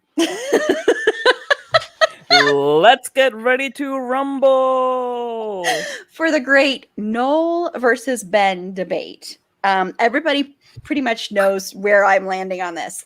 This could be, like I said, the last time Meg and Carla are ever on this show. And feel free in the comments, you can weigh in. And that also may be the last time I allow a live stream to happen. I'm just kidding. I feel like I might surprise you a little bit with stuff, Erin, because you and I have not really talked much about a lot of my thoughts or feelings about stuff. So I'm interested to see how you react to my thoughts. Yeah. Well, and before we do that, really quickly, I'm going to share the bingo card and go over a couple things, and then we'll get into the Ben versus Noel debate. And the way we'll kind of do this is I'll just ask each of you to explain why. Explain yourselves. Explain yourselves. Talk about who you like better. I already know, but I mean, like who you, or sort of your feelings on each character. Honestly, you can say your feelings on both of them and where you side on the whole of maybe of who Felicity should have been with, and then just the character, both of the characters overall. But first, I'm going to go over a little bit of the bingo card and what we've gotten. I've kind of been playing along with us, so. And I think some of these cards don't have the same things on them. I do want to say that. I don't know what's going on with these free cards. It's because I changed them, so they kind of got weirded out. But we have gone on tangents. We mentioned representation. We have mentioned random fandoms. I'm going to say that just because I think we kind of did with 911. We mentioned fanfic. I'm sure I said awesome. So, and I just said it now. There was a dog barking. I heard a dog barking. I mentioned a horror movie. Supernatural's the free space. We've all laughed. I'm trying to think. I mentioned Queer as Folk. So those are the things we've gotten so far. I don't know if there's, Hulu was mentioned. I know that's on some of the bingo cards. So I don't know if there's been anything else, but that's what we have. And Bailey wants to add, and before we get into this, I do think this is a good point, that Bailey's very glad that she didn't lose her virginity to either Ben or Noel. And I do agree with that. I think that was an interesting thing. I'm surprised they did that, but I think it was really good. Oh, and Bailey's got bingo. So we're done. We're not done with the show, but we're done. That's it. It's we don't getting have to good now. Okay, so see, now you don't have to think about bingo anymore, Bailey. You can just focus on the showdown. Oh man. Okay, I'm prepared. I'm prepared to defend Ben. Okay, but let's talk about Ben and Noel. So Carla, I want to know your overall thoughts on both of them and who you think Felicity should have been with out of the two. Well, I'm going to start with who I think she should have been with. I think she should have been with neither. I think both Ben and Felicity needed a lot of growing up before they ended up with anybody. And I think that because Ben had decided that he wanted to be a father, and that's what he wanted, he wanted his child in his life, and he had already decided on his course for his career, and Felicity in a lot of ways was not very supportive of that. So I really think, yeah, they just both needed to grow up, and I think Noel deserved better. So there's that. Now, as far as the characters themselves, if you look at the three main characters, who are really Felicity, Noel, and Ben, all of them committed stalkery things. All of them behaved creepily at one point or another, although Felicity really took the cake on that one. Like nobody can throw a rock at anybody else's house when it comes to that. Whether it was the way that Ben really, he used the drug charges against Greg to undermine his shot at the presidency of the school, and the way that he was talking to Lauren about her pregnancy and about whether or not she deserved to move somewhere where she could be supported by somebody who's not a 20-year-old college undergrad was really screwed up. And Noel, with his thing of breaking into that girl's email and Jane, thank you, and following her around, like that was just not okay. So yeah, all of them have stalking on their no list.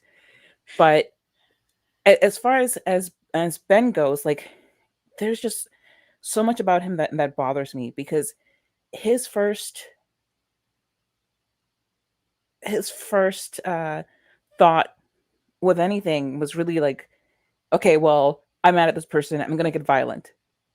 When you have so many instances in which he gets very violent, to the point where he beats a guy who just wants to, tell him, hey, listen, nothing happened, and he beats him to the point where he gets a concussion. Like, that's not okay. He He throws a beer can at Noel's head and then demands that Noel fight him, and then gets all upset when Noel does fight him. And just there are a lot of moments like that where his first go to is some form of violence. It's just very he's just too volatile, and that's really disturbing. He also, on the pro side, he was really fantastic to Julie when she was going through that thing with Zach. He was really there for her in a way that Felicity was not, because he didn't make anything about anybody other than Julie. Like, he was really strongly there for her. Um, at the same time, there were a lot of times when he used people to make Felicity jealous. Like Julie, he used a couple of times to make Felicity jealous. Um, when Okay, whatever. But because it's getting too long with that. But there was just, and I know that he had, um, you know, television's broken boy syndrome, where it's like, oh, it's okay that he is all of these things because he's gone through these incredibly damaging, traumatic things. And yes, he does have a lot to overcome. He does have all of these things that have happened to him through his father's neglect and abuse, and his mother's complicity in that. But that doesn't excuse that behavior. It really doesn't. Um, and I do get that he needed to do some growing up and some. Um, he needed to see himself as somebody who was worthy. Period. Because he was put down so much by so many people constantly telling him, you're never going to make it. You're not going to be smart enough. You're not going to be, like, why do you bother? You're just pretty. Just, lean into that. Um, and he wanted to be so much more, but he wanted to do it on his terms, which is a great thing. He needed to discover what he was made of and what he could bring to the table on his own terms, not what his father was telling him, not what so and so, whatever. Um, but there was a very circuitous road to him finding himself, um, finding out for himself that he wanted to be a doctor and that he wanted to do all of these things. But there was also a lot of petulancy with him. There was a lot of, poor me, um, in a way that is very similar to the way that Felicity was also what, like, she felt like the world owed her something, and Ben felt like the world was withholding stuff from him. And again, like, he has a history of being told this, but at the same time, like, I don't know, there's a lot of stuff that um, the way that he spoke to people, the way that he approached certain situations, that you just can't do that. Whatever your issues are, you don't get to put that on other people. Um, Now, Noel, on the other hand, he, for whatever reason, he fell fast and hard for Felicity. And yes, he absolutely should have moved on much sooner. And he should have. I was glad that he went to see somebody about it, that his brother told him, look, I've been depressed for a very long time, and it's helped me to seek help. So why don't you try that? And so Noel went and did that. And the psychologist is pointing out, why does everything have to be about Felicity? And then that's finally when it clicks with him, like, oh yeah, good point. Why? Because up until that point, everything had been about her. Everything. Um, but like, everything emotionally, and everything, and the fact that he withheld himself emotionally from other people in the hopes that Felicity would come back to him. And it was absolutely gross, like I said, with um Joan? Jane. Jane. Thank you. I was close. Tyra. Similar sounds. Tyra Banks. Yes. I just know her as Tyra Banks. Yeah, Yeah. that was how I was going to refer to her as Tyra Banks. Because that was inexcusably wrong. Absolutely. I also didn't like that he just hung out waiting for Felicity to notice him again. The way that he told Ben that he and Felicity had slept together was just so gross that, you know, like, I've had her. Like, she's Yeah, not an omelet. that was super gross. Yeah, it's like she's not an omelet. She's a human being, and you slept with her. You know, you didn't have her. That's just a really gross way to put it. Um, but on the other hand, Noel was a really good friend to pretty much everybody. He really tried to be there as much as he could for everybody else, and he was somebody that you could count on to put his stuff aside to in the service of whoever it was that was talking to him. Like, he really um there were just so many instances where he helped Felicity uh in spite of his feelings. And he really, like I said, I love the way that he dealt with um, Ruby's pregnancy. You know, like, there's a stark contrast between the way that he reacted to Ruby's pregnancy and the way that Ben reacted to Lauren's pregnancy. And, you know, like, even up to the point where Noel thought that he was the father, like, all the way through that, there was never a point where he was telling her, you know, like, no, don't move to be with your parents. You know, I want to be near my baby.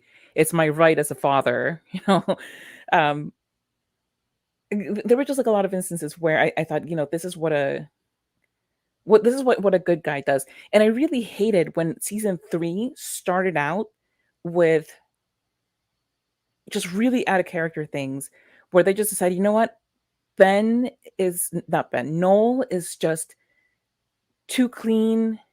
So let's, like, really, you know, like, let's start with the whole Leon thing, and he gets married to Natalie, and just so many things that were just so, like, out there. And frankly, season 3, most of the characters were written really weirdly. You know, like, um you have Molly coming into this, which, by the way, is another instance of Ben not being the best, because they're um in the anonymous group together, and he not only, like, brings all of the stuff outside of the group, he starts revealing a lot of stuff about her that is, you know, I get the impulse to protect Felicity from these things, but it was not his place, and he had this like, a social contract that, like, that's not what we're doing, and he did it anyway.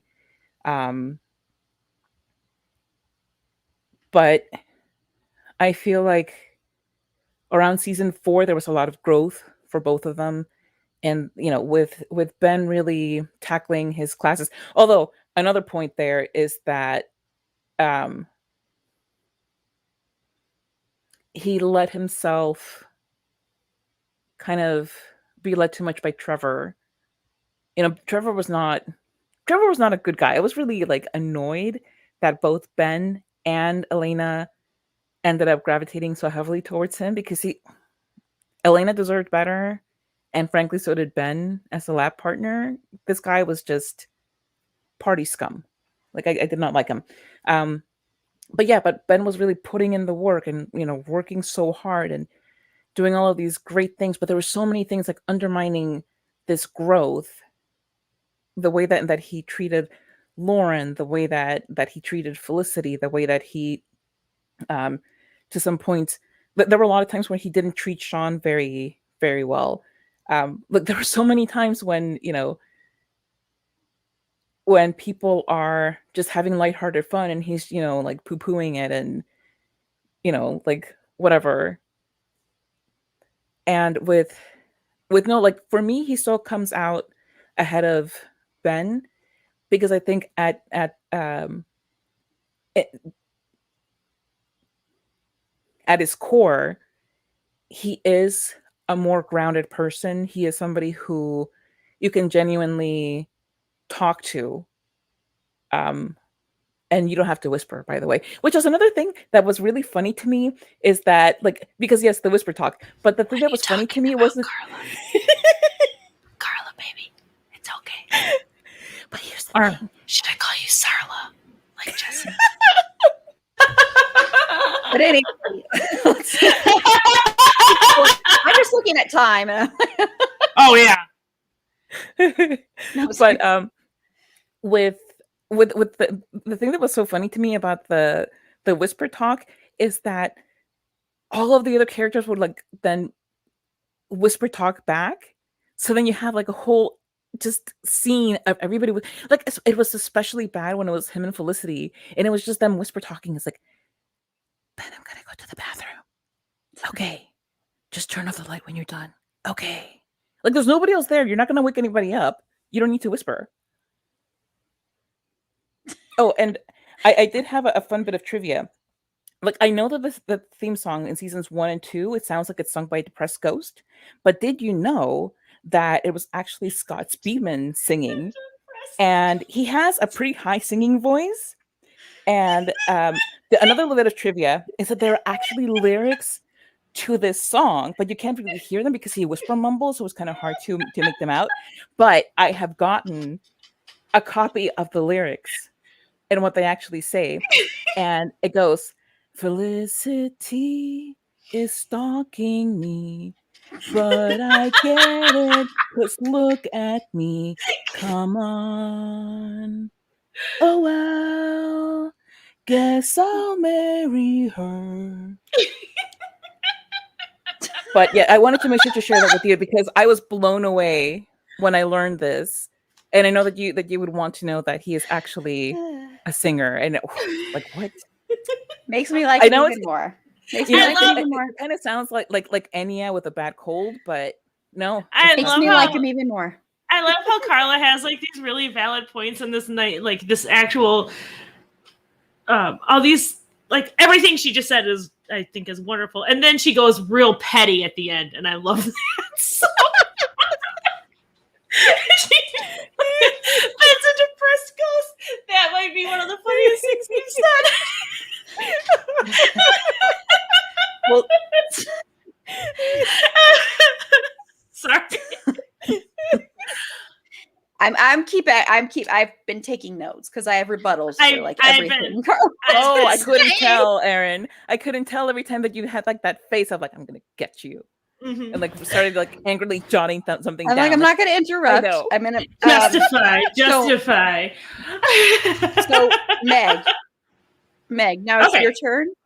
Okay, so again, I agree. I don't think either of them should have been with Felicity, to be perfectly honest. I mean, I guess Ben and Felicity deserve each other, so okay.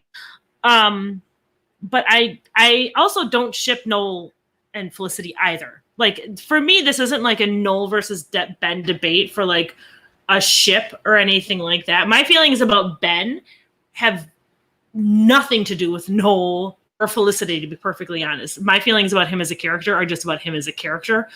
And I just don't like him at all. I mean, like everything Carla said. Plus, when we talk about like, I'm team Felicity's mom at that one dinner when she's like, "What are you doing with this violent, misogynistic asshole? Why are you wasting your time with him?" Although Felicity's time, all she does is waste her time on Boyd. We've talked about that a bit. Yeah.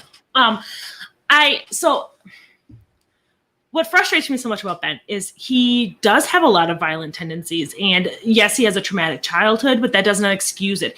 He grows a lot, but he does a lot of damage to everybody else around him along the way. And he doesn't seem to care. He does not seem to, for 1 second, think, how are my actions going to hurt somebody else? The way he treats Lauren with the pregnancy, I think, is disgusting, threatening to keep her in this state, not even thinking for 1 second about how this woman, her whole life is absolutely going to change. She said to him, "You don't have to be involved in this." And he decided not to, which is fine, whatever. That's his prerogative if she says that. But then when he decided he was going to be involved, then it was all about him and what he wanted and what he needed. He was not willing to put any thought about Lauren or Felicity or his child in his brain at all. It was what was going to be most convenient and best for Ben. And that's not a great start for parenthood. I'm just going to throw that out there right away. The slut shaming that he did to Felicity was disgusting.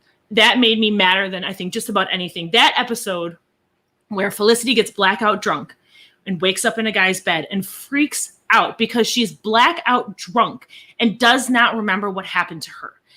And I know it was the 90s, so people were very much, it was like, oh, you're drunk. It doesn't matter. Drinking doesn't change. Like, you're still, but she's running around freaking out thinking that she may have been sexually assaulted. And she's terrified. And of course, Randy is a dick in that he tells people that they slept together because that's just frat boy bullshit. And Ben sees this picture of her on the internet and like, oh, look at this little first thing of like like we talked about your worst moments being caught and put on the internet. And this is kind of something that shows the very, very early stages of that happening. But anyways, she talks to Randy and finds out that he thought she was way too trash to even try and mess with. So I guess kudos to Randy for not sexually assaulting her. But it's gross that he said that he did. But she goes to tell Ben this. And I'm sorry. And like I said, I know it was something that was more acceptable in the 90s. Like the whole, just because you were drunk doesn't excuse anything. But I know how terrifying it must be to be blackout drunk and wake up and not know what the hell happened to you. And to go to someone that you love and you trust with this and have them blame you and call you horrible names, then when you say, well, no, nothing actually happened, not believing her. And then she's like, okay, well, clearly I have to get a guy to come and tell him that we didn't sleep together because maybe he'll believe because he's just, and then he beats the living crap out of the guy who probably saved his girlfriend from being sexually assaulted by letting her sleep in his bed. He doesn't listen. He won't let anybody explain anything to him. He is very hair trigger in his reactions, and he's so stubborn that he will not listen. He doesn't listen to people. Does he grow a bit? Yeah, he grows. He's better in season 4, I guess. But I kind of liked him more in season 1, if I'm being perfectly honest. Like, if I'm being perfectly honest, I liked him better in season 1. Hated him so much for the way he treated every other person around him. The world was all about Ben. If we're talking about Felicity and how her world is all about Felicity, Ben's world is all about Ben. And how the two of them managed to orbit into each other, I don't understand. And I don't think that they should have been together. I think neither of them are grown up enough to be in any kind of committed relationship.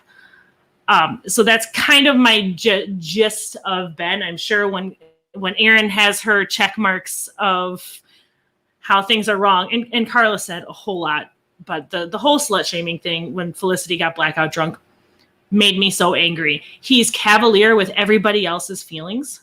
He's cavalier with his responsibilities. I mean, yeah, it's great that Sean lets him be late on rent, but you know what? You shouldn't be doing that. You shouldn't be taking advantage of your friends or taking advantage of the fact that Javier, your boss, likes you, and then just be like, I'm just leaving for the day.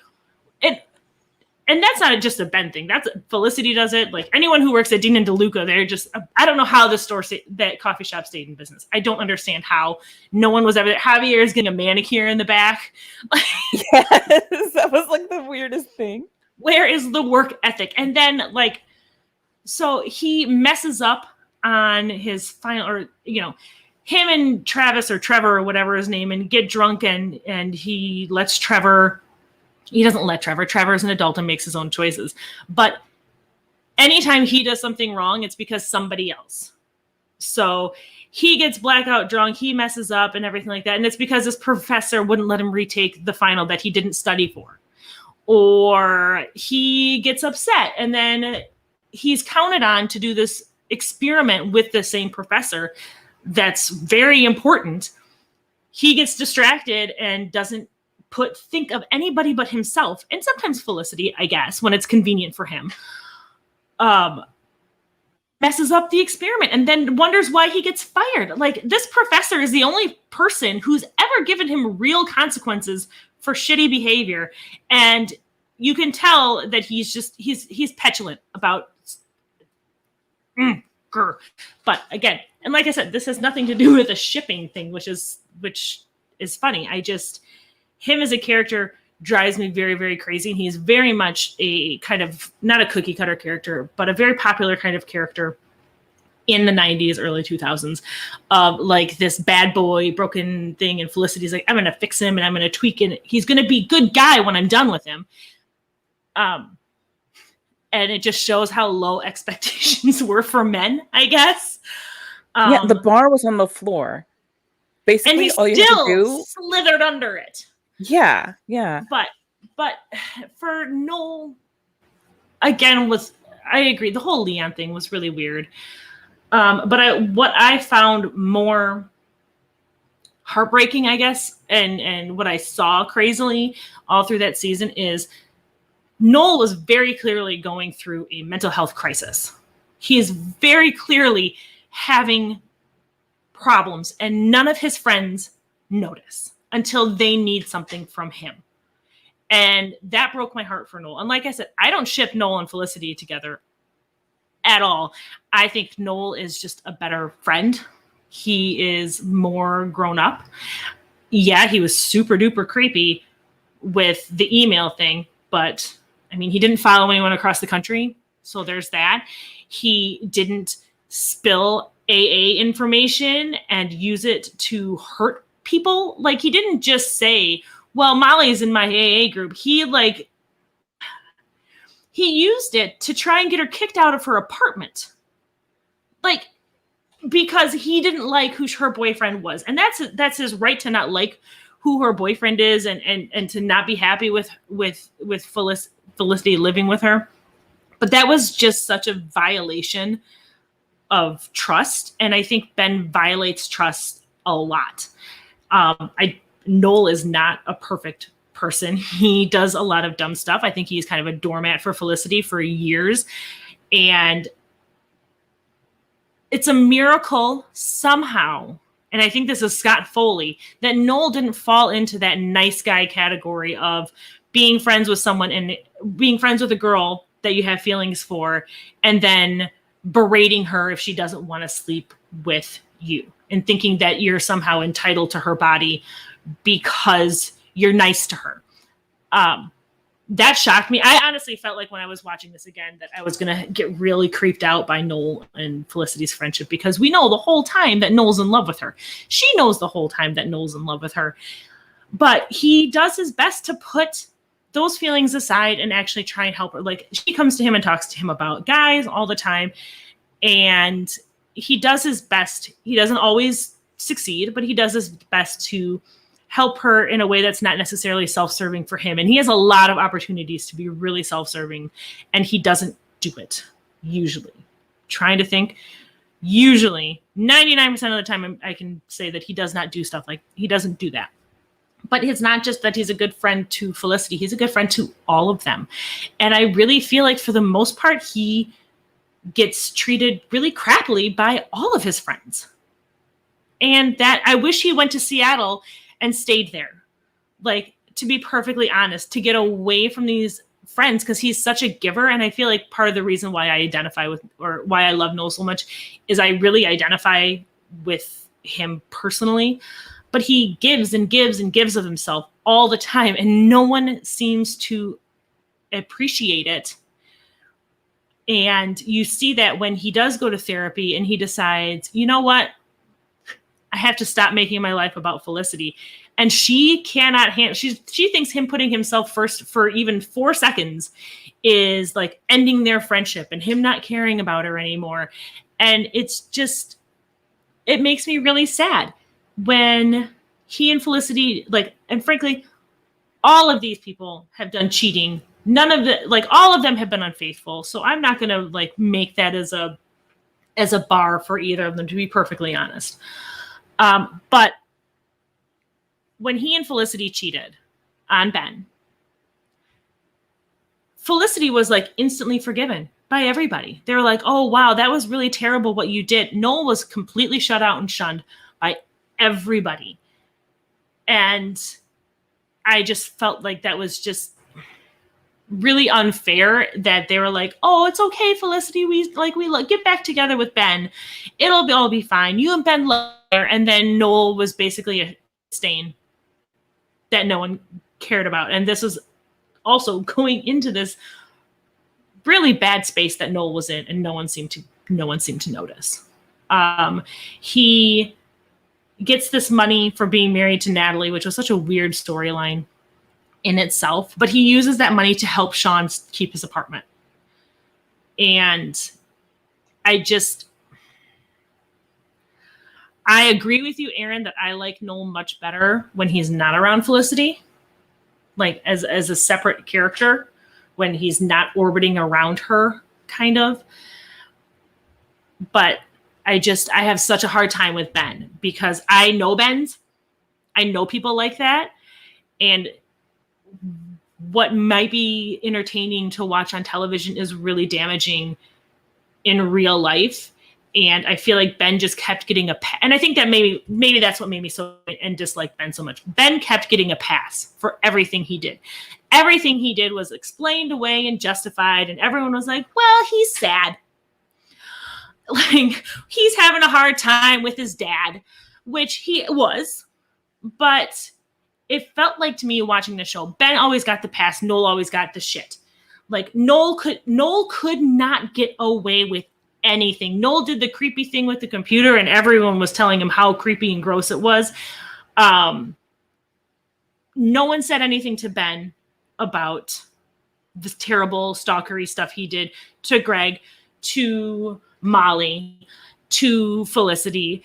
No one said anything to Felicity when she really, except her parents, and then they're vilified because they're like, this is crazy. Why did you go across the country for a boy?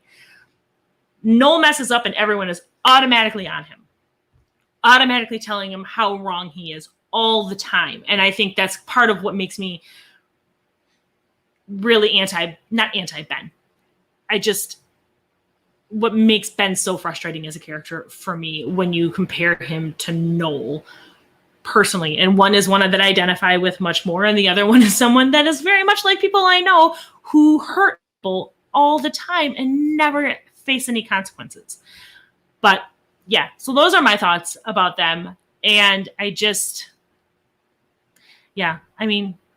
frankly, Felicity should not have been with either of them. Noel deserved better. I wish he had moved to Seattle. And, I guess worked at Seattle Grace Hospital. Oh, wait, he was on that show too. He was just everywhere.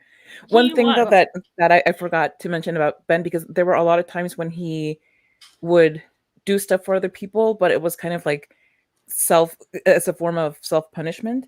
And that's that self-sacrifice to the point where you constantly neglect or endanger yourself is not a positive trait. Like, that's not a good thing to be praised. It's a sign that you don't value yourself, and paradoxically, a sign that you think you're owed a throne on Mount Moral High Ground. So, like, that's another thing with him. Okay. I'm going to probably come off like a real asshole after both of you have spoken. That's what I feel like is going to happen here. I don't know how to respond to that. And Felicity, Siri doesn't know how to respond to that. But I feel like I'm going to come off like that. So I just want to say that first off. And I'm coming from a totally different background, I think, or a viewpoint on this, not necessarily background, but a different viewpoint on the Ben situation. I'll first just say, before I get into this, I'll just quickly talk about what some of the things that Bailey has said. Bailey said it's hard for me to be team either of them because I dislike Felicity in such a way I wouldn't want someone I respected to be coupled with her. So then I don't know how I would choose. That makes sense. And then I feel like Felicity is the perfect example of people can and perhaps should be single. Marriage or partnership isn't always the end all be all. That too, but none of these shows ever want you to be single. Look at Jesse sucking up in the comments over here. Thank you, Jesse. Thank you. Because this is, and I'm going to preface this that, and I'm not trying to say this like as a way to, because I actually think I'm probably going to come off as the bad person in this debate, I'm realizing. But first, I just want to talk about a couple of, first, everyone knows I ship Ben and Felicity. And I do recognize the toxicity of their relationship. I do want to say that. I do recognize that Ben is not the healthiest person. I do see that. I notice that. So I get that. I completely understand that. I just like their chemistry better. I thought they worked better together. I don't think Felicity was They a good do partner. have great chemistry. I will give you that. I'm so sorry. It's okay. I'm like, I let you guys talk for a while. So I think that as I think Felicity actually was pretty crappy to Ben a lot. I think Felicity treated Ben like crap a lot. I think she belittled him and looked down on him. I do want to say that. I think that was an issue that I had. Now for them as individuals. I'm actually going to start with Noel just because I'll save the Ben stuff because I really feel like I'm going to come off as like this horrible person now. But Noel, okay, here's the thing. I genuinely actually do like Noel. I have jokingly said that I don't like Noel. My issue was always just the shipping thing. I always wanted, and I didn't like that he always seemed to be a part of their relationship no matter what. So it was really annoying to me as a shipper. And I think Noel with Felicity didn't work because everything you said. I mean, she really was not good to him. She did use him. She didn't value him. And I want to say, when I first started watching the show in season 1, I actually was a Noel Felicity shipper. I loved Noel. And I was like, how could you not want to be with Noel? And then the end of season 1 happened and it all changed. But I really was. I was like, Noel is better. Noel is a really sweet guy. He's really nice. But I think Noel has a tendency, and here's the thing, I relate to Noel the same way that you're saying, Meg. I relate to that. I always feel very much like I'm doing a lot of stuff for people and I never get that appreciation, or I feel like I'm a caretaker. I've been part of that is, as an older sister, I've always kind of had that caretaker mentality in me. I think sometimes that just happens and I'm just like that. And so I have those tendencies where I'll feel like, I'm in a room, a sea of people, and everybody else is being noticed and not me. And I mean, I've had exact moments like that where it was like, somebody was introducing people and there were only like 4 of us and I was completely skipped over. So I totally relate and understand that thing. I think what bothered me about Noel, the further the show went, and I think it was the writing, was he ended up being like so kind of obsessed and meshed with Felicity that I don't know, it felt like, this is kind of disagreeing a little bit, but it felt like he was almost possessive of her in this weird way. Not in the same way Felicity was, not in the same way, but it kind of felt like, not ownership, I guess isn't the right word, but it just felt unhealthy. Like it was kind of like, which goes into the doormat thing, or it's kind of like he would rather be a doormat for her than not have anything to do with her. And it just bothered me. And it ended up making me not like Noel as much. I disagree on the Leon thing. I loved that for Noel. And the reason I loved that for Noel was because it was the one time, and granted, yes, it is on the precipice of like a mental health crisis for him. And I do agree that the way that was handled was not very well, was not handled very well by the way everybody else treated him, although it's honestly, sadly, more realistic.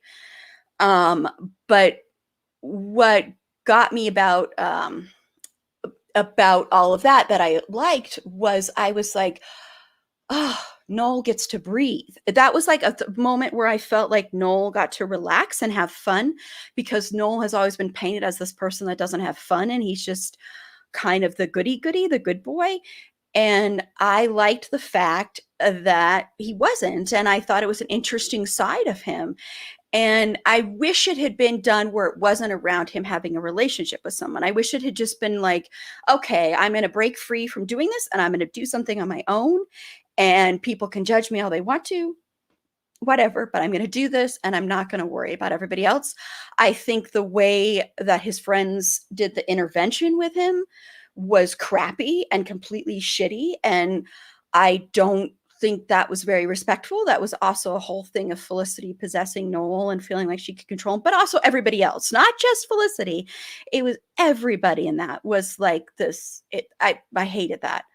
So I will say that I'm totally on the side with that. So that's the thing, is I don't hate Noel.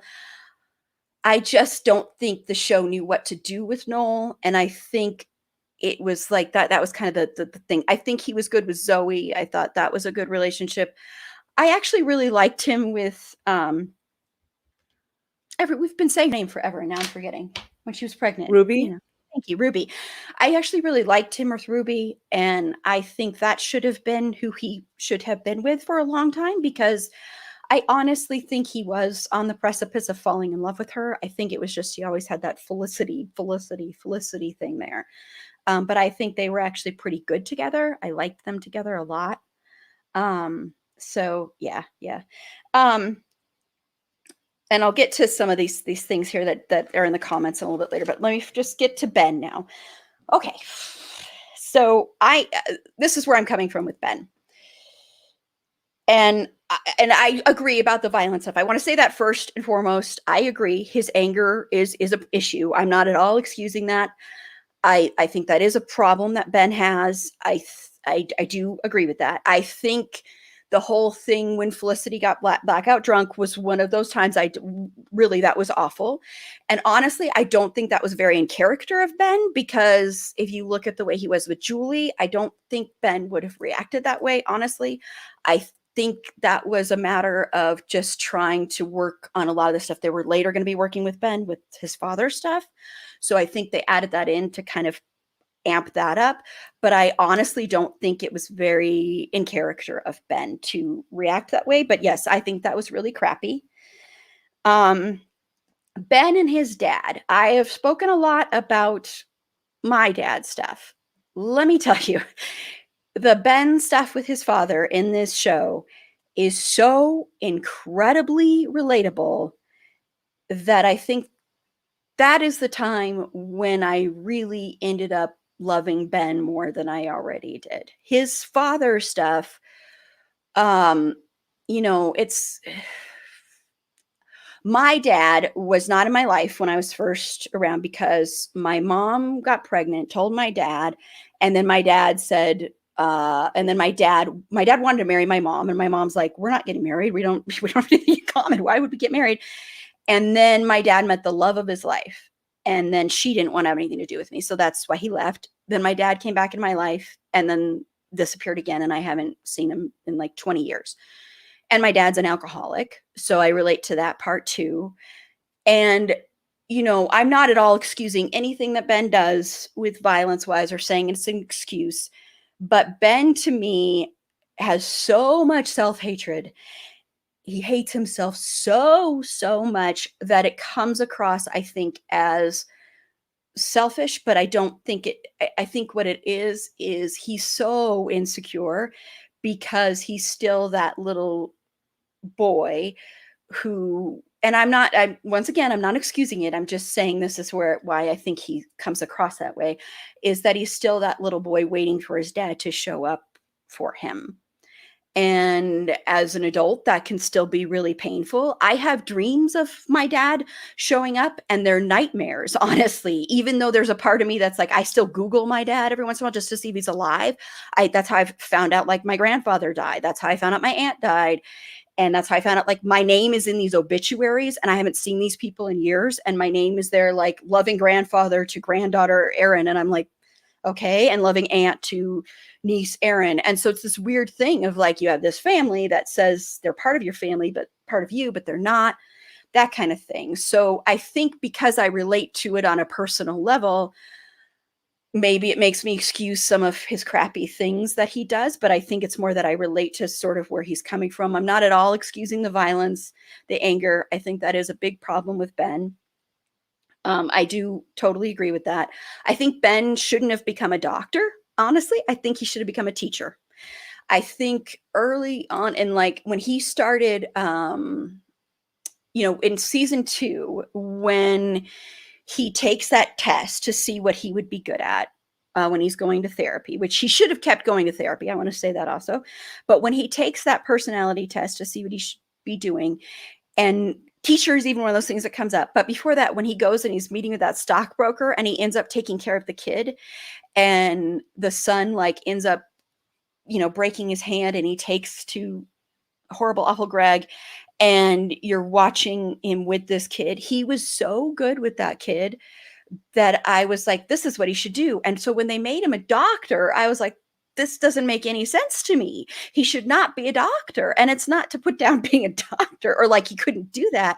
It's more that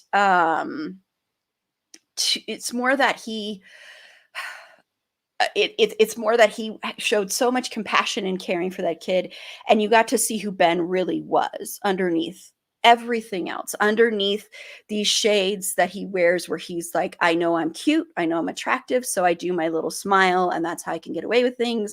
I know I'm cute, I know I'm attractive, I know girls want me, so that's kind of what I rely on. I know I can be the everyman. I can be the friend to everyone, as far as like, I'm not saying friend everyone like being there, but I can be friends with anyone kind of thing. I can have a beer with you. I'm that kind of guy. But underneath it, I think he's really that guy that's playing with the kid. When he plays with that kid, and then when he becomes a big brother, and then you never see that again, which was so flippin' frustrating, because I was like, finally, maybe this will make him become a teacher and we can see a different side. And then they dropped that. And that really was annoying to me. For Lauren's pregnancy, I didn't like Lauren. So I guess that kind of taints a little bit of this. And again, this goes to personal experience. So I'm putting this in there. The way my dad came back in my life is my mom went after my dad for child support. And the only reason she went after my dad for child support is because she was hoping he'd want to be in my life. So my dad said he would not give child support unless he could be in my life. So to me, it's one of the better things my dad has ever done. But I think that was kind of where Ben was coming from, was that he was like, he's thinking of his dad and his relationship, and so he wants to be there for his child, and so he's feeling like he's not going to have a say in that. He's feeling like, I'm not going to have any control in what happens to my child. And I think in the end, even though the end he goes to Felicity and he talks to Lauren and all that kind of stuff, but I think before that, I think once the child was born, Ben realized that it was bigger than that, and he realized, oh, this is a real thing, and I can't control that, and I have to do what's best for my child and not just about me. And so I think until the whole part where he chooses Felicity, I think he was on a different track there, where it was like, okay, he is like, okay, this has been a life-changing moment, and I've grown leaps and bounds in just these 2 seconds, of seeing his child. I think that changed him completely. And I'm sorry, I'm looking at my notes to see if there was anything else I wanted to point out about that. With the AA thing and coming out about that, it's funny because I saw that in a totally different way, but I totally understand what you're saying, and I mean that is something you don't break. I think it was because there was the threat of violence and death and the gun. And so I think that kind of overwhelmed it. And I'm not saying it was great to break that confidentiality thing, but I honestly think that's where he was coming from. I didn't think of it as a cruel thing, honestly. It didn't strike me as that. And that whole storyline was kind of a weird thing anyway. That actor who played the boyfriend was like, at the time, I remember this very clearly, he was an actor that was like at the time like going to be the next big thing, and then he just completely vanished. He was Tag in Friends. Yeah, so he was like everywhere. So I think it was kind of like they were kind of feeding off of that at the time, and then he just kind of disappeared, but he was supposed to be the next it guy. So I relate to both Ben and Noel. Ben on a very deeper level in a way, and that's why I was like, oh, this is going to make me sound like a great person. But I'm not a violent person. I want to say that I'm not violent. I'm more violent towards myself, and that's more an inner thing. But I relate to that with the fact that it may seem ridiculous when you're an adult to still have that stuff with your dad, but it's very hard to explain what that feeling is unless it's happened to you. It's very hard to explain what that abandonment crap is, and then you deal with it forever, where it's like you push everybody else away before they can push you away. And I do that all the time because I just don't, it's that thing of like, I think with Ben, he doesn't believe anybody actually cares about him or likes him or loves him or wants him around. And so that I related to, but and I really don't think Noel is a horrible person. I do, I've jokingly said I hated him, but like I said, I actually don't think he's a horrible person. I just ended up liking Ben more because of personal things. And I also want to just quickly say, John Ritter was absolutely incredible in the show as Ben's dad. Oh my God, and Dee Wallace Stone as his mom. I mean, I think of all the parents that were on this show, I think that those were the best as far as performance wise and the most interesting characters to watch. So I just want to give, because there was recently a special about John Ritter, and he was a blessing. So I just think, yeah. So quickly, before we go to any reactions to what I said, I just want to go to some of the comments because there's been a lot coming in and I've kind of lost them. Sorry. So, but was it hard to okay. Oh, so Bailey was saying that Bailey is Felicity in some ways, single and has been, doesn't plan on dating or getting married, and so happy with friendships I do have. Marriage isn't everything. And I think that's so good to point out, because a lot of these shows, and they still do it with women, is being in a relationship is the end all be all. And that's just not true.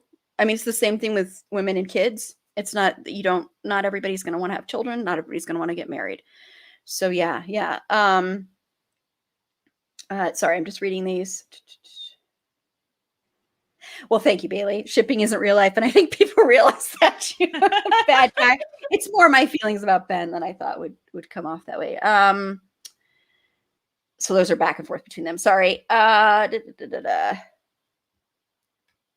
Okay, Bailey. I think there are red flags that are redder for some people than others. That could never happen to me if they've never experienced it, versus those who have literally been hurt by that exact flag. And then Jesse says, hey, Aaron, you should change the name of the show to It's a Genuine, Relatable, Cathartic Thing with Heart. Thank you, Jesse. And then Bailey, on knowing a Ben, the most violent man I personally know is also the person who is the best with kids and so gentle and patient. Is this a common thing? I have no idea the answer to that. No idea, but that's honestly terrifying. That is honestly terrifying. Like, I hadn't put the two together, but yeah. I think trauma manifesting as violence is something that can happen to any gentle character, any person. It's something that can come out. I don't necessarily know if it's a common thing that someone who's really good with kids is also super violent. I think a lot of I can't even speak to that, but I just know that. And Aaron, you're talking about how Ben's trauma and kind of manifests itself in violence. And I will say I agree with you on a lot of the stuff you said about Ben and Noel. So we're not gonna get into a big old fight. No, but I want to say real quick that's what Bailey's question. I don't know if it's true in real life, but it's I don't either. A frequent thing on television. Mm-hmm. Because, like, for example, Dean Winchester is somebody who, his life is very violent, but he's great with kids. Like all the way through teenagers, he's great with them. And, there are so many other characters who are Dexter, yeah. Yeah. So many characters who, like, their humanizing thing is that they're fantastic with children. On You, whatever his name is. Joe. Yeah. Joe, yeah. He's the name of their child's gonna be revealed tomorrow. Sorry. Oh.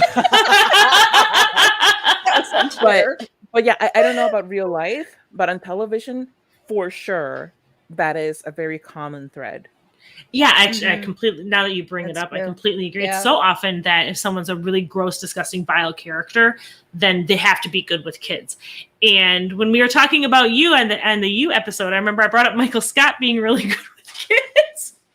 But Michael Scott is he's so violent, but he's not a violent character. He's just kind of he's a doofus. But they're like, well, we're gonna make him good with kids to kind of give people an in.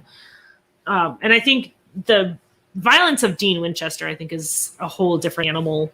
I think that's not really comparable to like an abusive person necessarily for No, violence. but it is Not at in the way all. that he is he's part of a very violent lifestyle. Yes. Yeah. So like It'd be in more that like sense, it'd there's be a more lot like of John anger Winchester. in him. Yeah. Oh, Yeah. But like if Jesse John made Winchester, sorry. No. Jesse had a comment that my guess is that it's so prevalent in TV as a way for men to excuse their own behavior before it happens. But for me, it's more like as a tool that television writers lean on very hard to say this guy's not the worst, like because instead of actually giving them a personality or giving them some other form of humanization, the easiest, cheapest way to humanize a person is to make them good with kids. That is, either that or they have a really cute dog. Yeah, well, and I think that's what I mean. I think the biggest example of that is Dexter, because with Dexter, you have a person who is a serial killer and he's killing people, but he's like the anti-hero. But you don't want to make him so bad, so you make it that his one big huge rule is he doesn't hurt children, and he actually likes children, and children actually like him.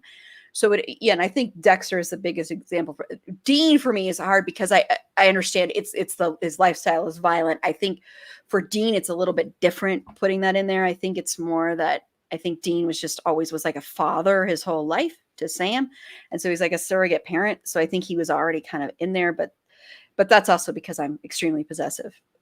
Protective, not possessive, protective. I think it'd be like if John Winchester was really good with all kids of his own. So, he was great with Adam. Yeah, I would take him to baseball games. We're not talking about Supernatural. We're not doing that.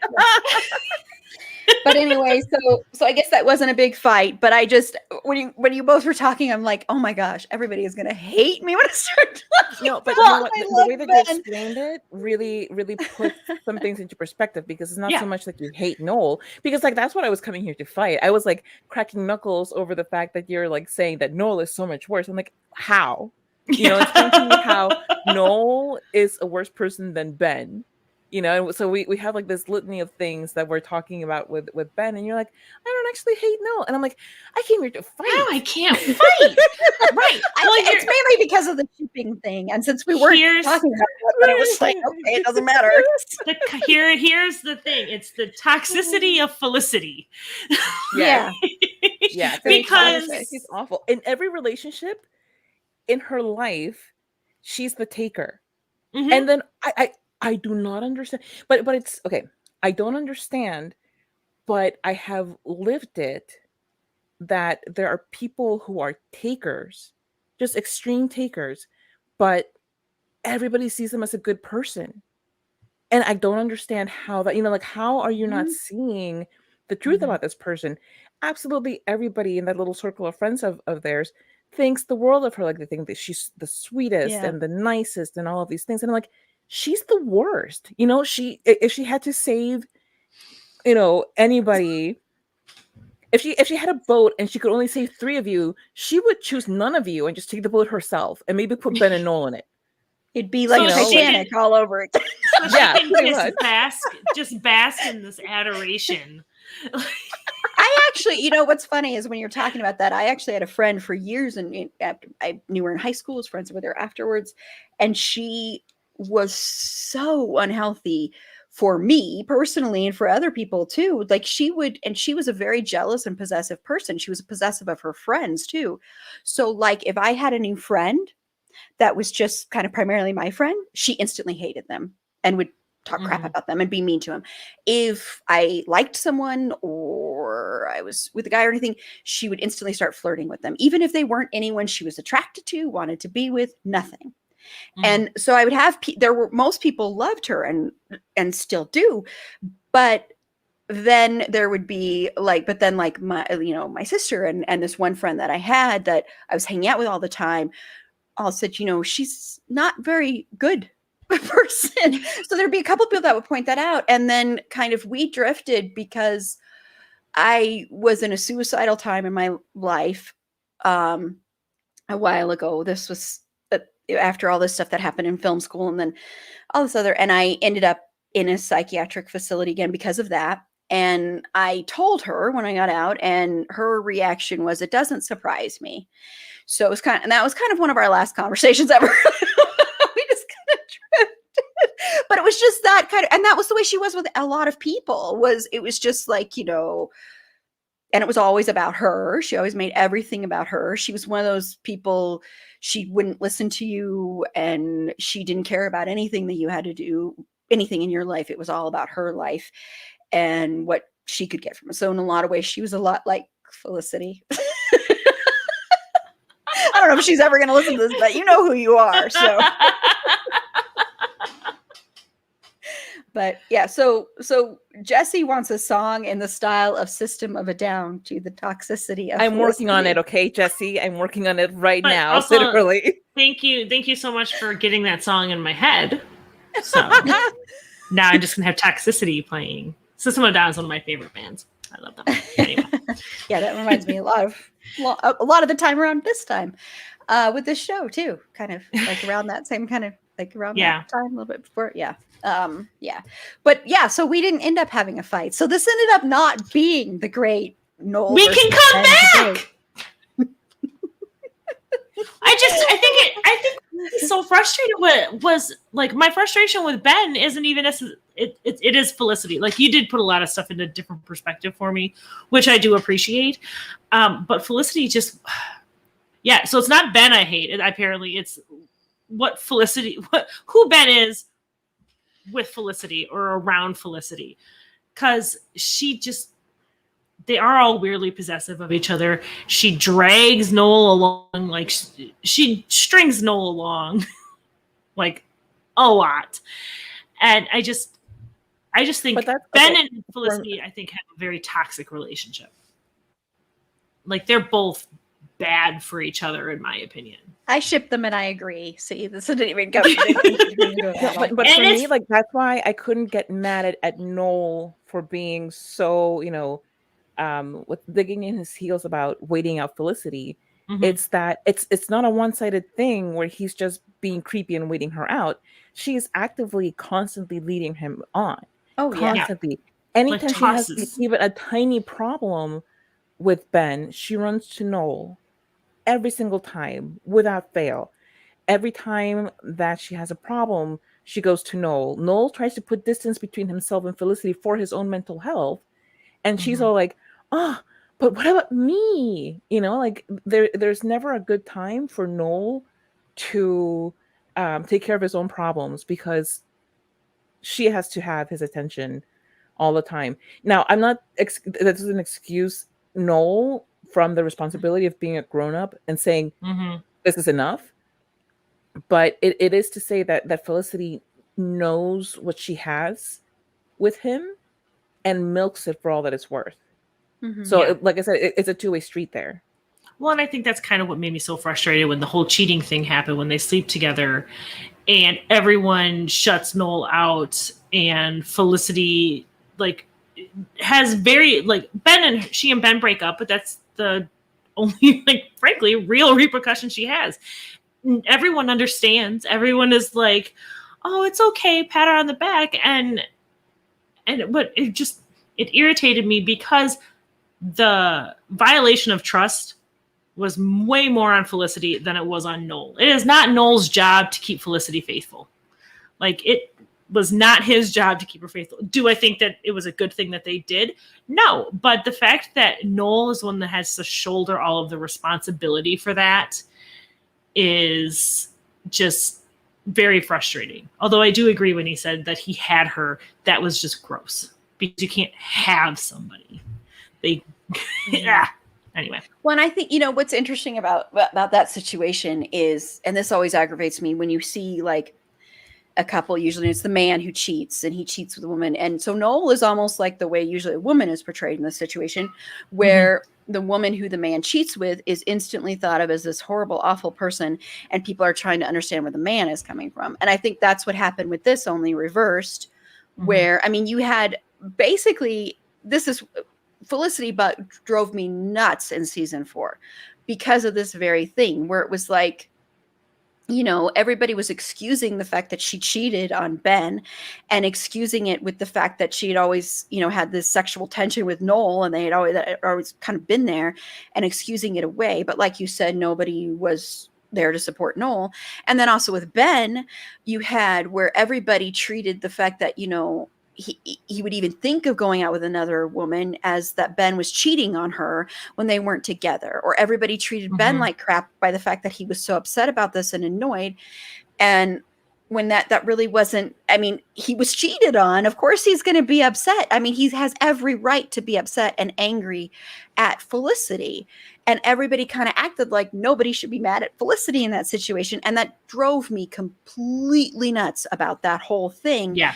And one thing I want to say I really appreciated that they did, though, was they didn't make Ben beat up Noel or any kind of thing like that. Because I think if they had done that, it would have been a little bit awful. And so I do want to say I appreciate that they didn't have that happen. But, that whole thing was not handled very well at all, I don't think. No. And but I do want to say that absolutely everybody said, so you slept with Felicity and you told Ben and he didn't beat you up? Like character growth. Well, I will say, I think they would probably say that to anybody who, that would have been a typical thing with any guy. I will say that. No, I think that would have been, I honestly do. They would not have said that to Noel if it had been reversed. I don't know. I don't know. I don't know about that. I don't know. I kind of disagree. I'm going to throw you. I kind of liked alternate universe Ben a little bit more after the breakup, like with the whole thing when Felicity goes back in time to fix things. Part of me liked him a little bit more in that alternate universe because, first off, Felicity was so callous and gross. It was not. She was so mean. What made me so mad about when they're like, what would have happened if Felicity chose Noel instead of Ben? I'm like, no, what would have happened if Felicity got mad at Ben, goes back in time with all of her knowledge, and just tries to it was not an actual alternate universe because Felicity knew all of the stuff that was going to be happening, and she was mean. She so mean. Did not give a single F. Look at me. I haven't said the F word this whole time. I feel like I need to throw that out there. True, you haven't. And that's one of our bingo squares too, and you haven't said someone dropping the F-bomb. Yeah. But when Ben was just like, is this bugging you? What's going on? It's almost like you don't actually want to break up with me. It's weird that the needling Ben was kind of my favorite Ben because Felicity, she was awful in that alternate timeline. Listen, what I liked better about that was because he did not whisper almost at all that whole time. He said it with his whole chest. With his whole chest. He's like, which is normal volume. In a loud voice where nobody had to lean in and be like, can you repeat that, Ben? Can you just, I didn't quite catch that. Yeah. Well, Felicity ruined everybody else's life because she was just being terrible. Noel dies. I guess she saved Elena's life in apparently in cut scenes. She tells Elena to not go to Columbia. I feel like when Elena suddenly shows up in the finale again, I feel like that scene where Felicity tells Elena, don't go to Columbia, maybe would be important to keep. Yeah, that would have been. But okay, so listen though. Okay, Erin, because go ahead and say what you were going to say, because I'm going to go into this whole thing. So no, I'm going to. What I was going to say is, we're going to get in. Let's wrap things up with talking about the finale, and then the fake finale, and then the real quote unquote real finale. Because I do want to say that wasn't the finale that happened was supposed to be the finale.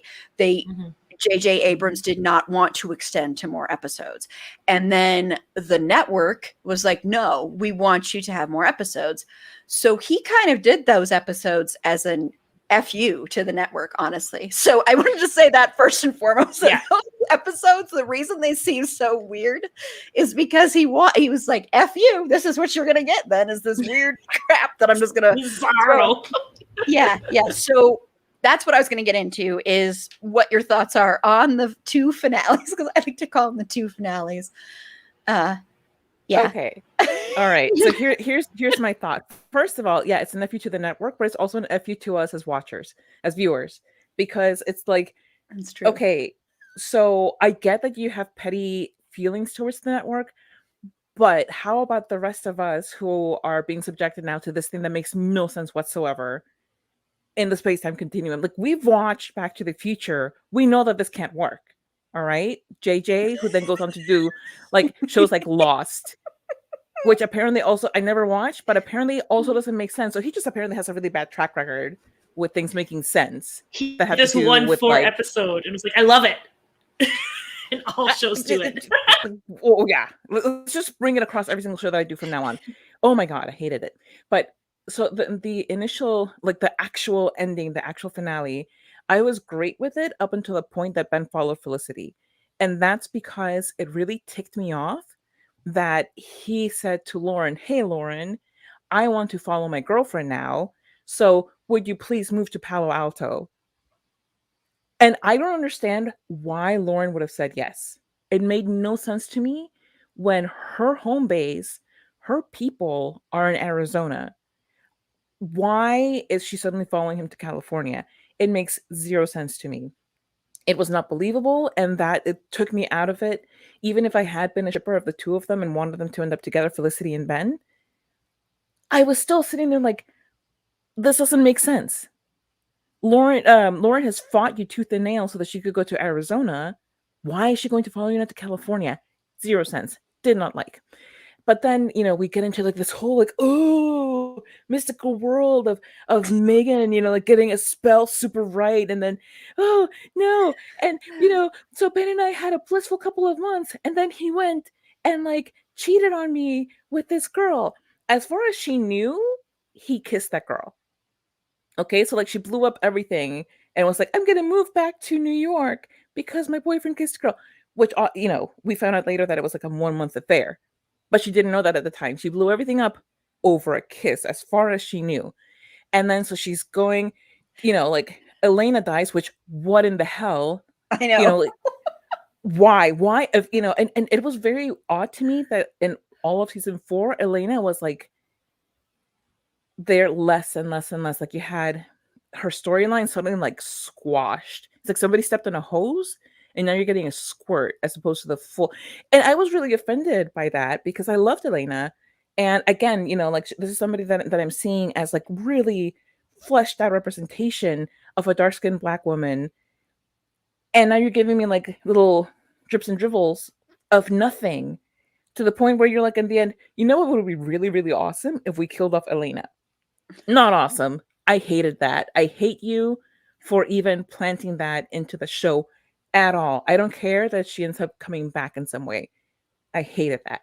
Um, but then, so Felicity comes back from Noel's wedding, which, yay, I guess.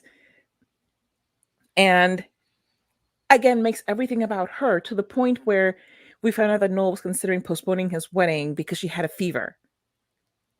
And Cowbell was not going to do it. It was going to be Kurt Fuller. So Felicity is all owie my feelings, and then Megan's like, "Oh, witchcraft," and like, which, by the way, like the whole thing where she's Wiccan, and anything to do with her being Wiccan has to do with her doing spells that are just mean, is really bad representation for Wicca. Like, it really ticked me off. I'm not even Wicca, but I was like, this is really screwed up. But again, this is around the time of like, the craft and whatever. So what do I know? But so Hollywood knows better. But so they send Felicity, Megan sends Felicity back in time so that she can continue her hookups with Noel, not because she loves Noel, but because Noel is getting married to somebody who is not her, and she can't have him giving somebody else his full love and attention.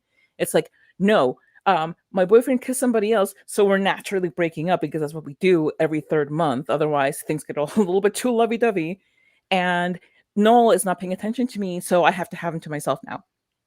Goes back in time and screws up the whole timeline apparently, and now Megan and Sean don't end up getting married because she disrupted the whole thing with Elena's wedding, which makes no sense because Elena and Tracy did not get married anyway. So there was still a full opportunity for Megan and Sean to, but I digress. So but the funny thing with Megan and Sean is that even though, they don't get married at that point and they have this whole thing where like they break up and Sean calls Julie and Megan very justifiably gets upset at that. But you have a very awesome interaction between her and Sean where she doesn't just forgive him because he goes crawling back to her with his tail between his legs. He finds out that Julie wants to be with Ben and he doesn't, and he goes back to Megan and Megan's like, go to hell. You still push me out for some other girl. I'm not interested.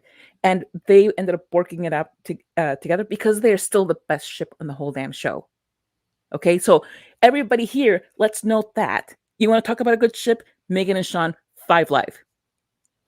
And then we get back to this whole ridiculousness with the time travel thing. And it's like, oh no, none of my wonderful, amazing life plans are working out. So I want to bail. Hey, Megan, do you remember? Oh, of course you don't, because that was in the future. There's this book. Can you please find this book? And, like whatever. They end up reaching Kurt Fuller, whatever. Moving ahead. And you get like the wonderful montage with all of those memories of like, the earlier seasons and how wonderful and beautiful all that is, whatever.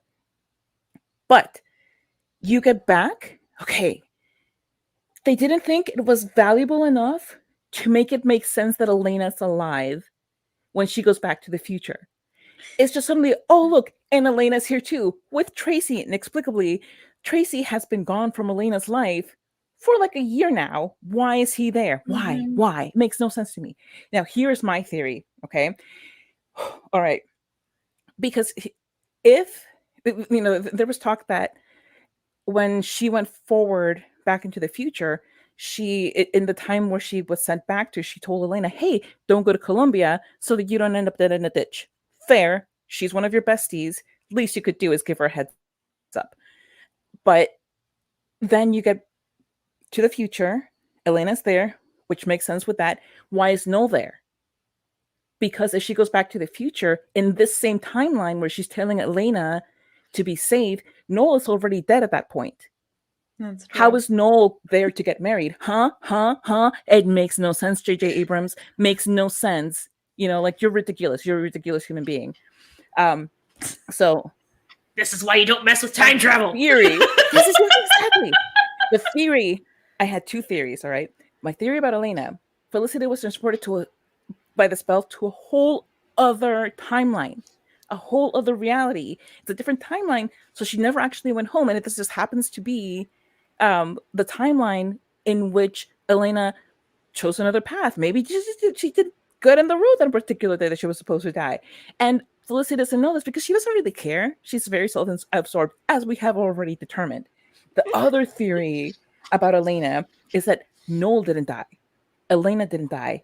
Felicity died. And this is what she wished.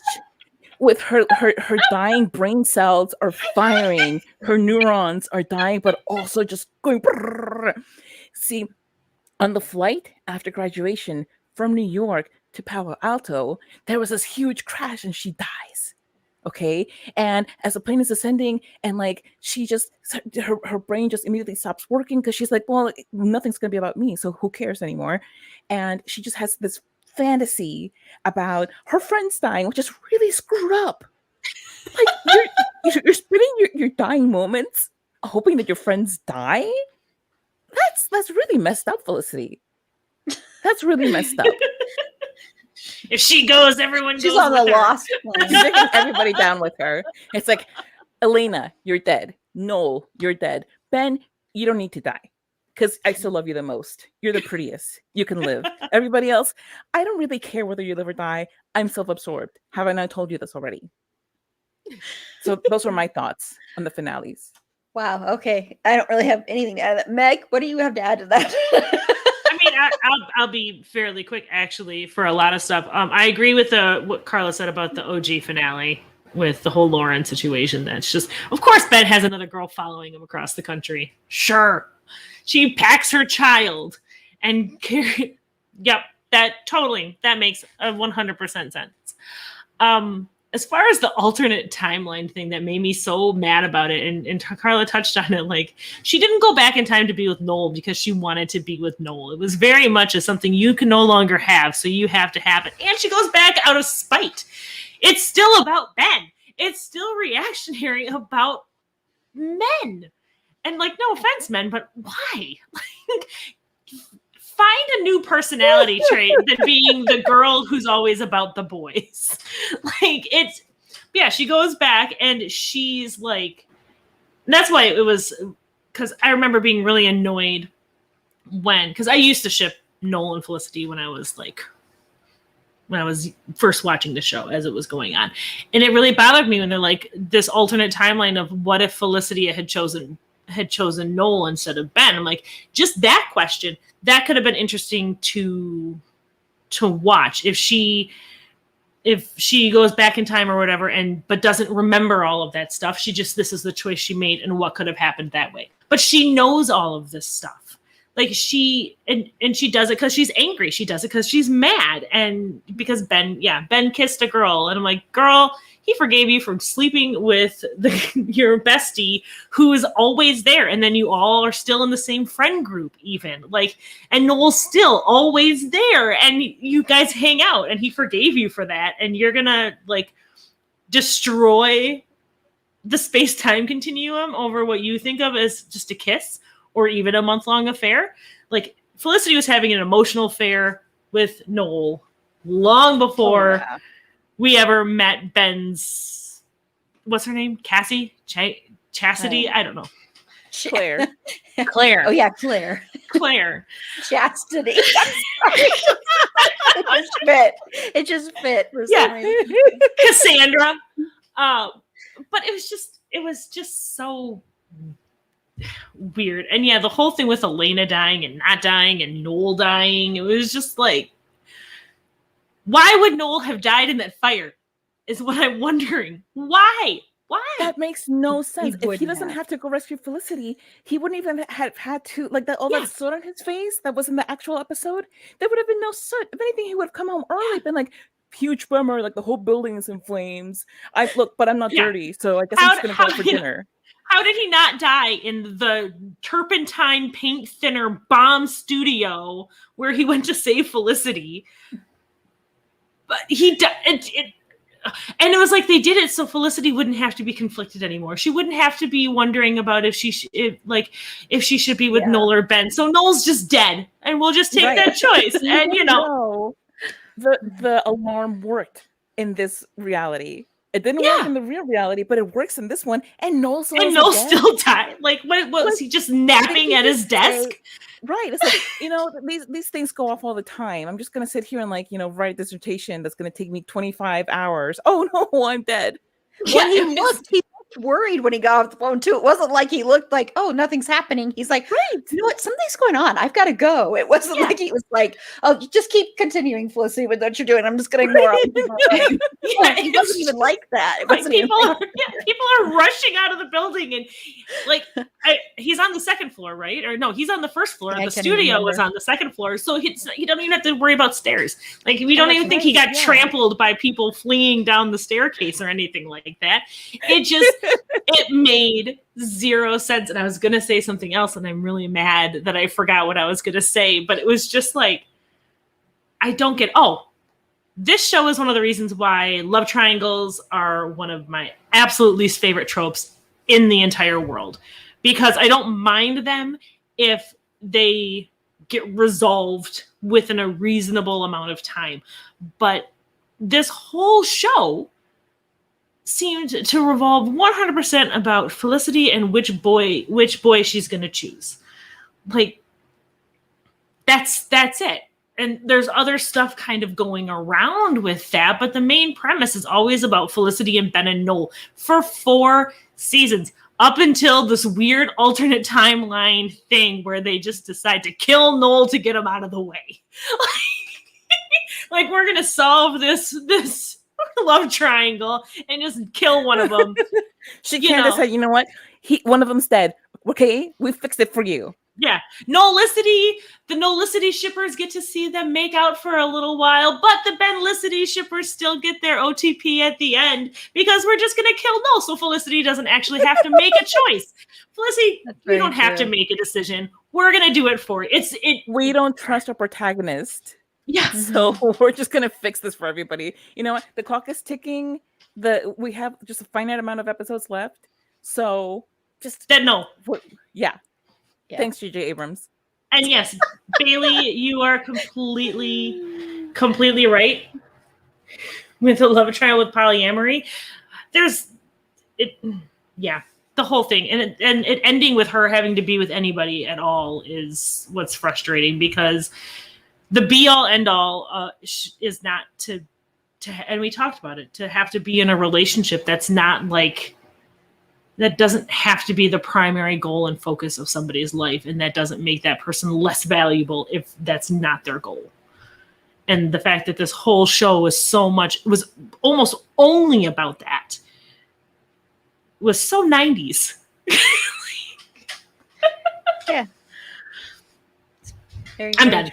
Yeah. No, I mean, I don't have much to add. I do think, though, when Meg said that she liked Ben in the AU thing, I do agree. I liked that Ben a lot. I thought he was really rather adorable.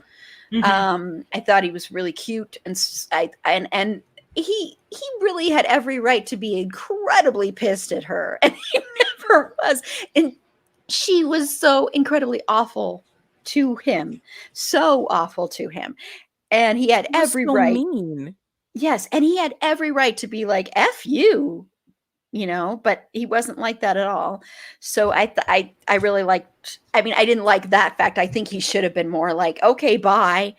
I mean, really, honestly, now that we're talking about really what should have happened is Ben and Noel should have just been like, you know what? Screw this bitch. Deuces. Let's get out of here. Let's go start our own. You know what? You can teach at a school I will start for kids, Noel. And let's go start a business in Seattle. And let's go become friends. Here's what I want to see. That's Internet, my spinoff. Give me some Ben Noel fic. It's probably out there. I would say it's probably just, out there. why are we wasting his time with this lady? We can have enemies to lovers right here, guys. Scott squared, Hey. That is a trope I can never get enough of. They go on a road. They are the ones who drive to California together instead of Julie and anyone. And they get a motel room, and there's only one bed. This turned from being this huge thing that was going to be a huge fight to we've decided that Ben and Noel should end up together. Soulmates. Yes, who we ship? Ben and Noel. Yeah, that's my new OTP. It's not Team Ben. It's not Team No. It's Team Benol. Benol. No, that's a really weird ship name, but yeah. That's what we want to see. That chemistry, that tension. That's what we want to see with them together. I do want to agree with you. I think Ben and Felicity, Scott Speedman and Carrie Russell had much more chemistry than Scott Foley and Carrie Russell. Mm-hmm. And Scott Speedman and Carrie Russell dated in real life. Yeah. So, right. So that could be that it was like transferring onto the screen. But yeah, Ben Noel, that's my new ship. If Ben has to be with someone, let it be with Noel. They'll balance each other out. Ben will help Noel have some fun and and teach him how to be a little bit selfish.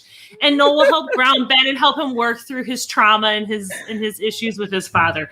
This is perfect. Oh, perfect. Bailey says there aren't any on AO3. Oh, wow. That's kind of surprising to me because honestly, I thought there'd be everything's on AO3. You have a new job, Bailey. I'll write that. Oh, yeah. They say it's probably on LiveJournal, which makes sense. We'll have to go check out LiveJournal. Yes. I wonder what we're doing. Are there any MySpace pages still on? Yeah, that would have been an interesting little twist in the show. Just drive. They're just like, this bitch is crazy. Like, too much. She's too much work. She's too intense. Deuces. And they just drive off together, and that's it. That's the new alternate timeline. That's how the show is ending in my book. Ben and Noel drive to Palo Alto together. Noel's never been there. Show's fixed. No. Felicity gets to I don't know, lure some more people into her orbit. Travel back in time. Let's travel us back in time to 2002 and be like, we fixed the show for you. JJ. I bet watching Scott Speedman and Scott Foley together would have been pretty hot to watch them together. Two very attractive men being very attractive together would be very attractive. That's a spin-off. Little did you know, years later, this is who really ended up together. That's amazing. See, we were prepared for a fight, and it's become a love fest. I know. It's amazing how that happened. I think it's because I truly don't dislike Noel, and I think I was coming at it more from the shipper standpoint. Advertising. And I know. I tricked you all. But yeah, now if you had hated Noel, I feel like this would have been a very, very different different. I just didn't like him with Felicity, but I really think what I have come to the conclusion with this is that, and this is no reflection on Kerry Russell, because I think she's actually a really good actress. She is. But Felicity is insufferable. She's a monster. And now I don't even ship her with Ben. No, I probably still will, because I know it's horrible, but yeah, I probably still will. Sorry, go ahead. No, go ahead. I was just saying, she reminds me of that meme where I don't even know what it's from, where he's dressed as a Nazi and he's like, are we the baddies? Like, are we the bad guys? And it's like, yes, little did you know, Felicity, you're the bad guy. She's the bad guy. That's what we have come up with. Okay, well, we're going to go ahead and wrap this up. We're back to the long episodes, man. I was living in this world of wonder and amazement in editing land, and that's all gone away. So I bet you didn't think we were going to go 3 hours talking about this show. No, I did. I knew that was going to happen. I was prepared for it.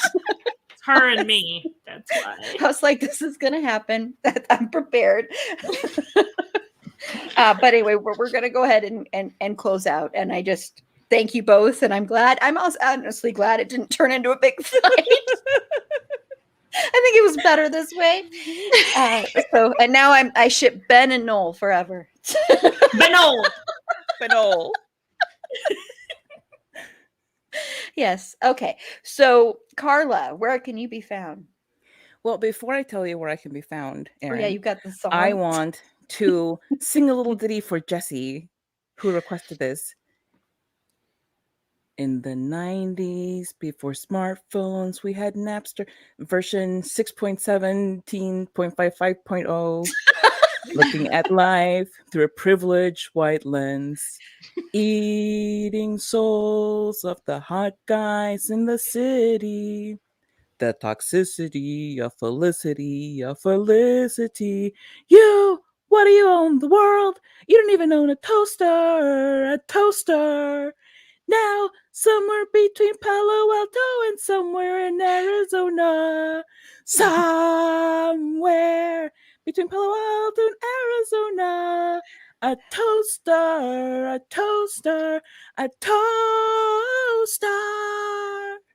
That's amazing. Yes. And Carla coming up with these songs is amazing. Yes, and I think we'll be fine with copyright there, because you just sung it in the tune. It wasn't the words. It wasn't the words. No, see? But now, to tell you where I can be found, Erin, Meg and I have a podcast called Bedwet or Behead. And do you now? I know. You're probably shocked. And you can find our podcast wherever fine podcasts are available.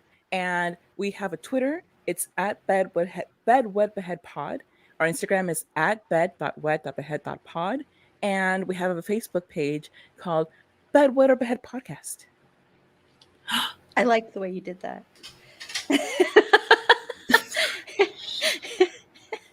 And what about your photography? My photography can be found on my website. It's called Carla Temis carlatemis.com. That's CARLATEMIS.com. Awesome. You're so cute. I just love you so much. This artwork and all photography can also be found on my wall. Yeah, my wall too. Not this one, but Yeah, my walls too. Not this one back here either, but down there. Never mind. she makes good art. Yes. And Meg, where can they find you? You can find me pretty much on the Twitter, and that's about it, at Wisconsinac, which is on the screen if you're watching, but you probably follow me already. No. WISCONSENNACH. And you can also find me on the newly created Ben Noel fan site. I'm going to make some fan vids. I'm gonna write some fics. I wonder if bennoel5life.com is available. Probably.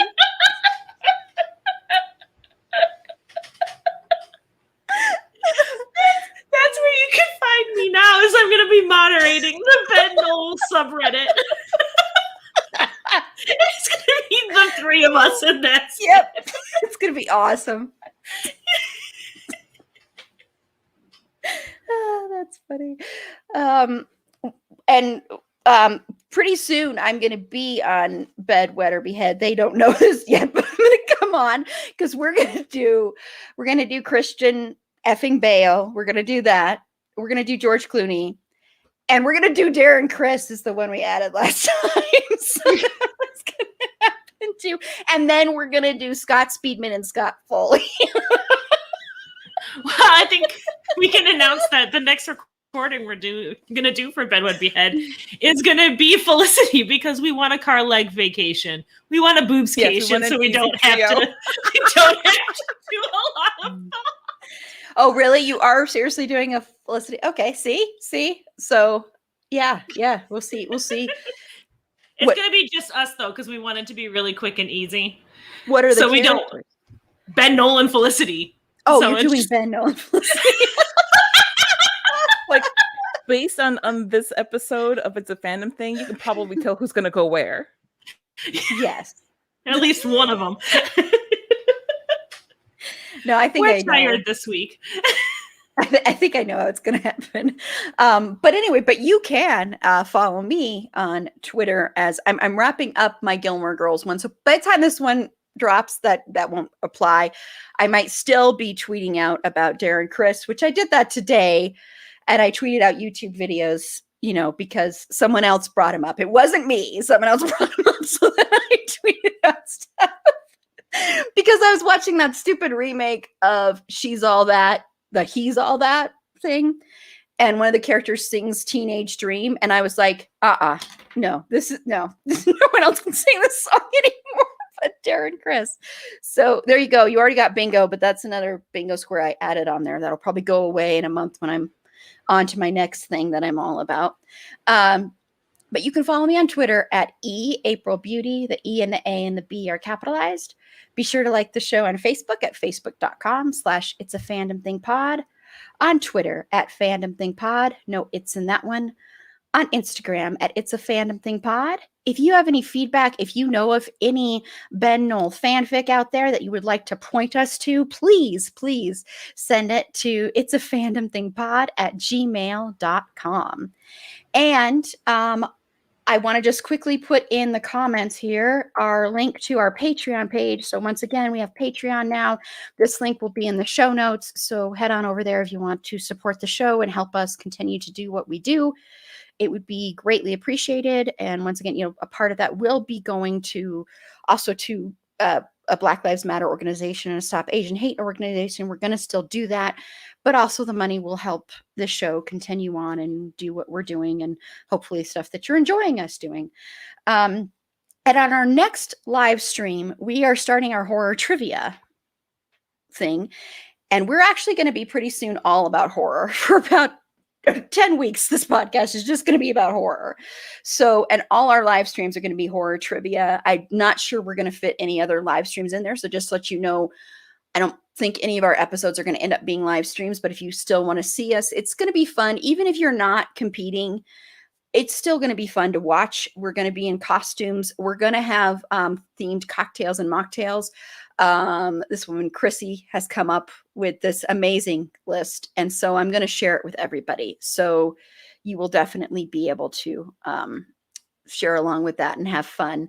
And if you want to, just watch the hilarity ensue or watch me slowly lose my mind, then come and watch it. I'm really looking forward to it, but these next 2.5 months are going to be fun. Go ahead, Meg. I don't know how I forgot that I'm going to have to wear a costume. Oh, no. Okay, that's all. I just, like you said, everyone, you're going to have to wear a costume. I'm like, okay. Well, I did say to our special guests, because I emailed them yesterday. Well, by this time drops, it'd be like a week ago. But I emailed yesterday and I said to our special guests, I'm hoping you'll all dress up, but if you can't, you don't end up, then that's okay. I will be okay with it. So, I guess I'd be okay with it, but oh no. I'm glad that you said that. So I'm like, oh yeah, you'll get reminders about it. Yeah. So basically, this is dropping Friday. So if you're listening to the podcast episode, tomorrow night at 6 p.m. Mountain Standard Time, come and join us for our first night, which is zombies. We're going to have the winner from our first trivia thing in May, Emma Jane. She's going to be on. And then Paula, who is going to be my right-hand woman through this whole entire thing, is going to be on that one as well. We have great people coming up. We have Jen from My Streaming Bubble. We have Bex, who was on our Superstore episode, is coming on. We have Green Shirt Podcast. We have we have Neil Fraser from Neil Fraser Graphics is coming on. We have Frederick, who I have to ask him how he pronounces his last name before he comes on here, even though I should know because I've listened to who is on the podcast, Good Night, KNIGHT podcast. So he's going to be on as well. We're hoping maybe some other people, but it might just be them. But we're also going to have a bunch of our panelists on as well. So it should be a lot of fun. Signups are closed, so no, you can't sign up, but still come and watch it. So yeah. So next week on our podcast episode, we're going to wrap up WB we're going to revisit Buffy. So Carla and Meg will be back for that one along with Tiff and Sasha. So that'll be a 10-hour episode. And and then we're going to wrap up WB with Gilmore Girls. So that should be an interesting one as well. And then, like I said, after that, we're going to be all about horror pretty much. We are going to have a Stand By Me episode. Like I said, that will be probably only available for Patreon, but we'll also be covering Stephen King as part of our horror as well. So we've got a lot of things coming up for that. I'm putting together a little video promo for those episodes. Thank you, Bailey, for saying that I'm funny. Thank you. I'm like, oh my gosh, we're at the 3-hour mark. Sorry, everybody. So anyway, I'm going to actually close us out. After I say how we usually close out, I'm going to play just the little teaser for the horror trivia night. It's like 10 seconds long for Sunday's trivia. I mean, Saturday, September 4th. Woo, sorry. I've faded completely. So anyway, until next time, remember, it's a fandom thing. Black Lives Matter and stop Asian hate. And thank you so much to Bailey and Jesse and to anybody who's watched any of this. And I apologize that we didn't give you the fight you wanted, but I think it actually became better. So anyway, good night. Have a great rest of your night. Thank you.